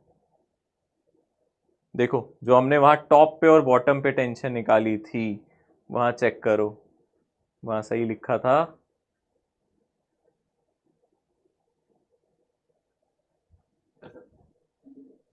सर सर यहाँ पे M G minus M equal to M B square by R कैसे हुआ sir? M G minus M, हाँ सर। अगर आप ध्यान से देखोगे नॉर्मल बच्चे कहाँ लग रहा है? आप यहाँ हो जब, नॉर्मल कहाँ लग रहा है आप पे? ऊपर। और एम जी कहाँ लग रहा है? नीचे। और जिस सर्कल में आप घूम रहे हो उसका सेंटर कहाँ है? यहाँ। तो सेंटर की तरफ नेट फोर्स, सेंटर की तरफ नेट फोर्स क्या हुआ बोलो? M G minus N. क्या नेट फोर्स हुआ बोलो? M G minus N. ये मेरा नेट फोर्स हो गया टुवर्ड्स द सेंटर। इसको हमेशा हम क्या बोलते हैं? Centripetal force. तो अगर आप एन को उधर ले जाओगे तो आ जाएगा M G minus M B square by R. Okay ठीक है। अब टेंशन वाले में अलग चीज क्या थी, उसमें अलग आंसर क्यों आता है? हम दिखाते हैं टेंशन वाले में। हाँ जी बेटा बोलो। सर जो आपने इस बच्चे को भी समझाया था सर, ये मुझे अभी भी समझ में नहीं आया। मतलब कि आपने पहले वाले में तो जब नीचे था वो तो एन माइनस एम जी का नहीं, हमें सिर्फ बच्चा ये याद रखो सेंट्रीपिटल फोर्स कहाँ लगता है, किसकी तरफ लगता है? Towards the centre. तो हमें हमेशा वही फोर्स देखना है जो सेंटर की तरफ हो। जब मैं नीचे था तो नॉर्मल कहाँ था? ऊपर था, एमजी नीचे था। तो इसमें से कौन सा फोर्स सेंटर की तरफ था? नॉर्मल। एमजी अवे था, तो नेट फोर्स क्या हो जाएगा? एन माइनस एमजी, जो सेंटर की तरफ होगा, है ना। सेंटर वाले से माइनस करेंगे। हाँ देखो ये तो ऑलरेडी सेंटर की तरफ है तो इसको तो पॉजिटिव ही रखो। तो mg को नेगेटिव लेना पड़ेगा क्योंकि ये सेंटर से अवे जा रहा है, इसलिए मैंने n माइनस mg लिया था। n minus mg is a net force which is towards the centre. इसको हमने mv स्क्वायर बाय आर से इक्वेट किया था ना बेटा यहाँ, है ना। इस केस में देखो सेंटर इसका नीचे है बेटा, तो mg तो सेंटर की तरफ है, उसको तो मैं छेड़ ही नहीं रहा क्योंकि वो तो है ही सेंटर की तरफ। नॉर्मल सेंटर से अवे, इसलिए इसको माइनस n लिखना पड़ेगा, mg माइनस n। मतलब सर दोनों सिंपली हम दोनों को ऐड कर रहे हैं, बस हम साइन कन्वेंशन को देख रहे हैं कि हाँ एग्जैक्टली। जैसे अगर कोई चीज मैं बोल रहा हूँ कि कोई अगर 5 मीटर ईस्ट में चलता है तो वो वेस्ट में कितना चलता है? कोई 5 मीटर ईस्ट में चल रहा है, बोलोगे सर -5 मीटर वेस्ट है, ईस्ट को -5 माइनस वेस्ट लिख सकते हैं ना, वैसे ही यहाँ। ठीक है, आ गया ना समझ में। तो टेंशन वाले केस में देखो थोड़ा सा अलग फर्क क्या था। जब टेंशन की हम बात करते थे वो हमेशा टूवर्ड्स सेंटर ही लगता था उस केस में। अगर हम ध्यान से देखें, मैं एक बार आपको दिखा देता हूँ टेंशन वाले केस में आंसर, क्योंकि अलग था ना उसमें। ये देखो टेंशन वाले में अलग क्यों था, अगर हम ध्यान से देखें जब हम ऊपर पहुंचते थे तो mg भी नीचे और टेंशन भी नीचे, और जो अब हमने ब्रॉड वाला केस किया उसमें नॉर्मल ऊपर था और mg नीचे था, इसलिए यहाँ आंसर क्या आया था? T2 plus mg mv square by R. यहाँ यही रिलेशन है, mv square by R minus mg। और अभी वो सड़क वाले क्वेश्चन में वहां क्या है? mg minus mv square by R. तो दोनों में अलग अलग आंसर है, ध्यान रखना, ठीक है ना। रटना मत, फ्री बॉडी डायग्राम बना लेना तो इजीली हो जाएगा, ठीक है। सो बस मुझे इतना ही डिस्कस करना था। किसी का कोई सवाल है तो पूछ सकता है, फिर हम इस क्लास को आज अभी ओवर कर देंगे। अब अपना सवाल पूछ सकते हो, किसी का कोई क्वेश्चन है, कोई क्वेरी है, you may ask now and then will end up this class. और आप लोगों को भी विश करूंगा all the best for your exam for tomorrow, ठीक है। जल्दी से एनी डाउट, जल्दी से फास्ट। जी बेटा। सर आपने एक हाँ पहले बेटा बोलो, अब बोल रहे थे। अभी थैंक यू नहीं, अभी सुनना है, अभी भागना नहीं है। पहले जो डाउट है उसके डाउट लेने दो मुझे। हाँ बोलो बेटा, आप बोल रहे थे कुछ। स्पीक अप बच्चे, बोलो बोलो। हाँ बोलो। सर वो एक टॉपिक आपने अभी पढ़ाया था ना, टर्निंग ऑफ रोड वाला, जब हमारा आउटर व्हील्स में कम हाँ पड़ेगा, हाँ हाँ नॉर्मल रिएक्शन इनर हाँ व्हील्स में हाँ ज्यादा पड़ेगा। हाँ सर हाँ। वो हमें अब मुझे अभी भी थोड़ा डाउट हो रहा है उसमें, तो आप प्लीज एक और बार अच्छा समझाते ऐसे समझो, मान लो आप एक गाड़ी चला रहे हो बेटा, है ना, जैसे आप गाड़ी चला रहे हो, है ना, तो आप जैसे स्टीयरिंग को लेफ्ट साइड से टर्न करते हो ना, स्टीयरिंग को लेफ्ट साइड टर्न करते हो, तो एक टेंडेंसी है कि आपकी गाड़ी, अगर आप बहुत तेजी से टर्न करोगे ना, तो आपकी गाड़ी, जैसे मान लो मेरा हाथ है, ये गाड़ी है और ये ऐसे टर्न कर रही है, ऐसे मैं जा रहा हूं, मैं ऐसे टर्न करने की कोशिश कर रहा हूं, तो अगर मैंने स्पीड में ऐसे स्टीयरिंग कर रहा है ना, तो मेरे ये इधर वाले जो 2 टायर है वो हवा में आ जाते हैं, है ना, आप देख सकते हो ना। जैसे अब मैं यहाँ गाड़ी ऐसे बना के दिखाता हूँ, जैसे मान लो आप समझ के चलना, ये कार है, ये इसकी हेडलाइट्स हैं, आप इसको आगे से देख रहे हो, है ना, ये गाड़ी है ना, ये इसकी कुछ लंबाई है, ये अब इसके 2 साइड के टायर ये वाले और 2 टायर इधर होंगे, एक पीछे होगा यहाँ, ठीक है ना। इसके टायर को मैं अलग रंग से बना देता हूँ, पिंक कलर से, एक टायर ये रहा, एक टायर ये रहा, एक टायर ये रहा और एक टायर ये रहा, समझ में आ रहा है। तो अगर आप ध्यान से देखोगे, अगर ये इस सर्कल में घूमना चाहती है, इस सर्कल में, तो इसको आप इनर टायर्स कहोगे और ये वाले टायर्स को क्या कहोगे, इन दोनों को आउटर टायर, है ना। तो अगर ये बहुत स्पीड में ऐसे टर्न करती है ना, अगर ये बहुत स्पीड में ऐसे टर्न करती है, तो इसके अंदर वाले टायर थोड़े से हवा में आ जाएंगे, ये थोड़ी सी टेढ़ी हो जाएगी, तिरछी हो जाएगी, समझ रहे हो मेरी बात, है ना। ये ऐसे तिरछी हो जाएगी, तो इसका मतलब इनका कॉन्टेक्ट यहां से छूट जाएगा ना बेटा, है ना। जब ये सीधी खड़ी थी तो नॉर्मल रिएक्शन यहां से भी मिल रहा था, यहां से भी मिल रहा था, समझ रहे हो। तब R1 और R2 सेम था जब वो टर्न नहीं कर रही थी। जब टर्न नहीं कर रही थी तो जितना नॉर्मल रिएक्शन यहाँ वाले टायर को मिल रहा था, उतना वाला अंदर और बाहर वालों को सेम मिल रहा था। पर जैसे वो टर्न करने लगेगी, ये दोनों टायर थोड़े से हवा में उठने लगेंगे, मतलब यहाँ नॉर्मल रिएक्शन कितना हो गया बेटा, ऑलमोस्ट 0। तो सारा नॉर्मल रिएक्शन कहाँ आ जाएगा, आउटर टायर्स पे। तो आउटर टायर्स पे सर ये वही वाला केस हो गया ना जो बैंकिंग वाला आपने एक बार समझाया था, स्किड वो करना चाह रहा है उस तरफ, लेकिन फ्रिक्शन की वजह अब से। हाँ नहीं, पर हाँ, पर बैंकिंग में पता क्या था, बैंकिंग में थोड़ा सा आप, क्योंकि वहाँ कॉन्सेप्ट हल्का सा ये है कि जब उसमें बैंकिंग में हम कोशिश करते हैं इधर टर्न करने की, क्योंकि जो टर्न करते टाइम मुझे फोर्स लगता है वो राइट साइड लगता है, तो मैं पहले से इधर टर्न करने की कोशिश करता हूँ, क्योंकि मुझे पता है टर्न करते ही मुझे एक फोर्स इधर की तरफ, बाहर की तरफ मिलेगा। एक्चुअली उसको सेंट्रीफ्यूगल फोर्स कहते हैं, सूडो फोर्स जैसा।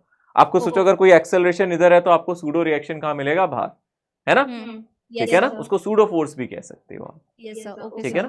Thank you sir. ओके जी बेटा। हेलो सर, क्वेश्चन था। हाँ बेटा सर, जल्दी, हाँ एक एक करके, पहले एक सेंटर से। सर ए पार्टिकल्स पहले वो लड़का कुछ बोल रहा था, एक मिनट उसको कंप्लीट करने दो। हाँ जी बेटा बोलो। सर यही वाला सर, अभी कार वाला जो समझाया ना सर, वही समझ में आया सर। ये लेफ्ट अगर मुड़ेगा सर तो इसका लेफ्ट वाला टायर कैसे हवा में जाएगा सर, जबकि पूरा फोर्स उसी पे लगेगा ना। नहीं नहीं, अगर आप लेफ्ट टर्न ले लेते हो ना, तो आप एक काम करो, आप ऐसे समझो, आप गाड़ी के अगर अंदर बैठे हो तो क्या होता है, आप गाड़ी को जब लेफ्ट टर्न लेते हो तो आप गाड़ी के कौन से दरवाजे से टकराते हो, राइट वाले से या लेफ्ट वाले से, सोचो, सोच के बताओ। लेफ्ट में सर। कभी नहीं, तुम, इसका मतलब तुम गाड़ी में बैठ के कभी तुमने एक्सपीरियंस ही नहीं किया। गाड़ी अगर लेफ्ट टर्न करती है तो आप राइट वाले दरवाजे की तरफ ठक्कर खाते हो, उसको उसी को सेंट्रीफ्यूगल फोर्स भी कहते हैं, सूडो फोर्स एक तरीके से, ठीक है ना।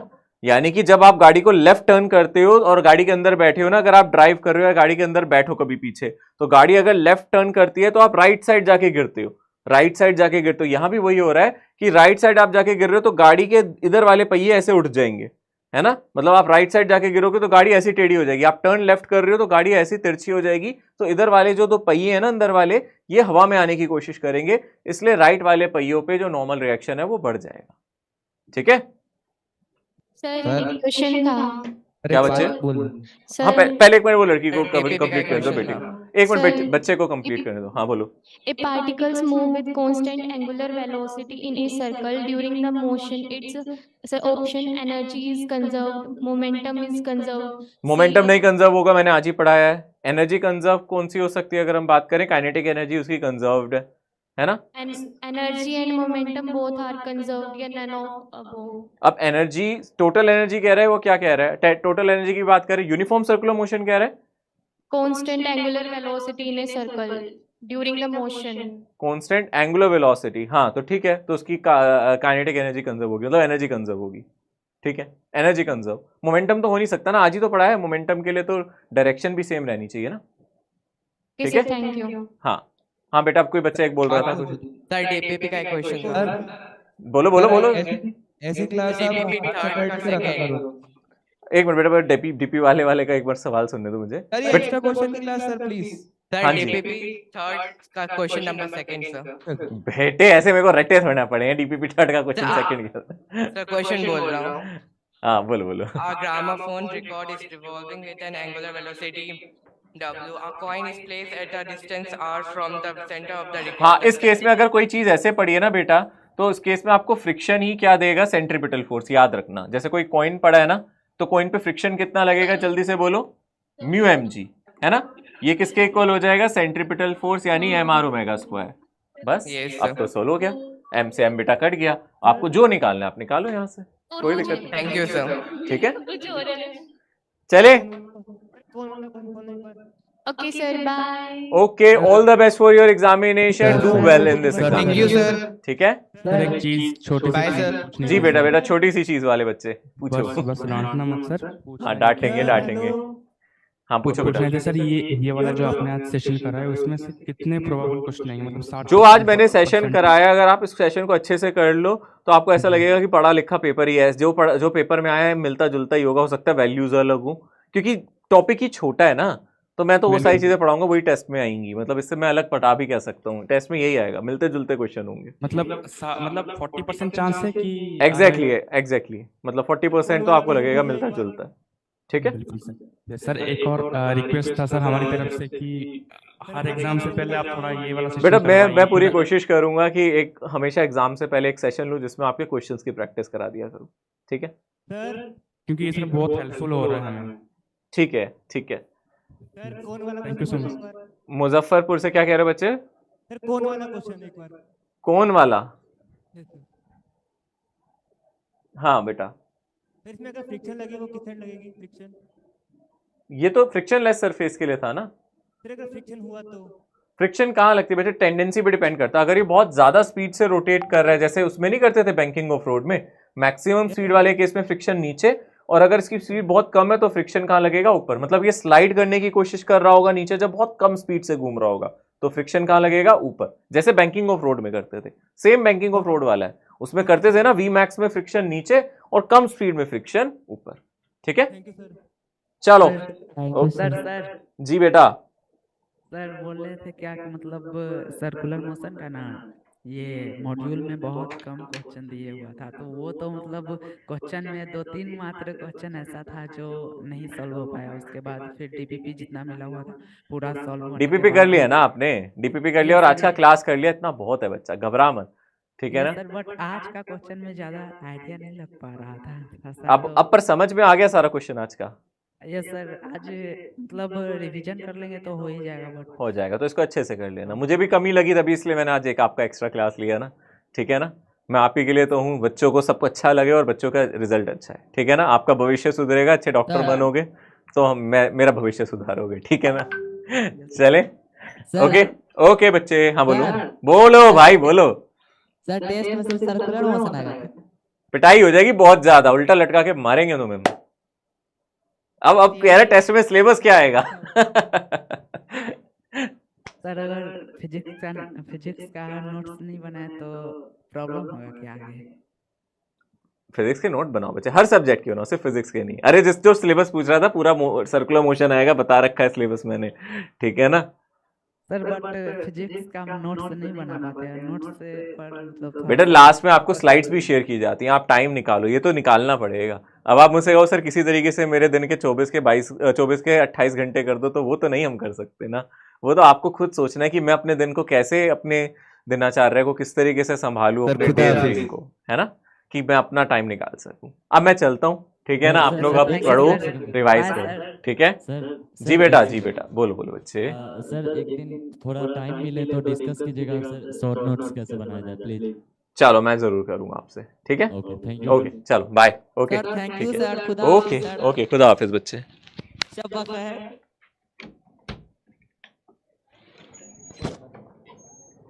You so much sir.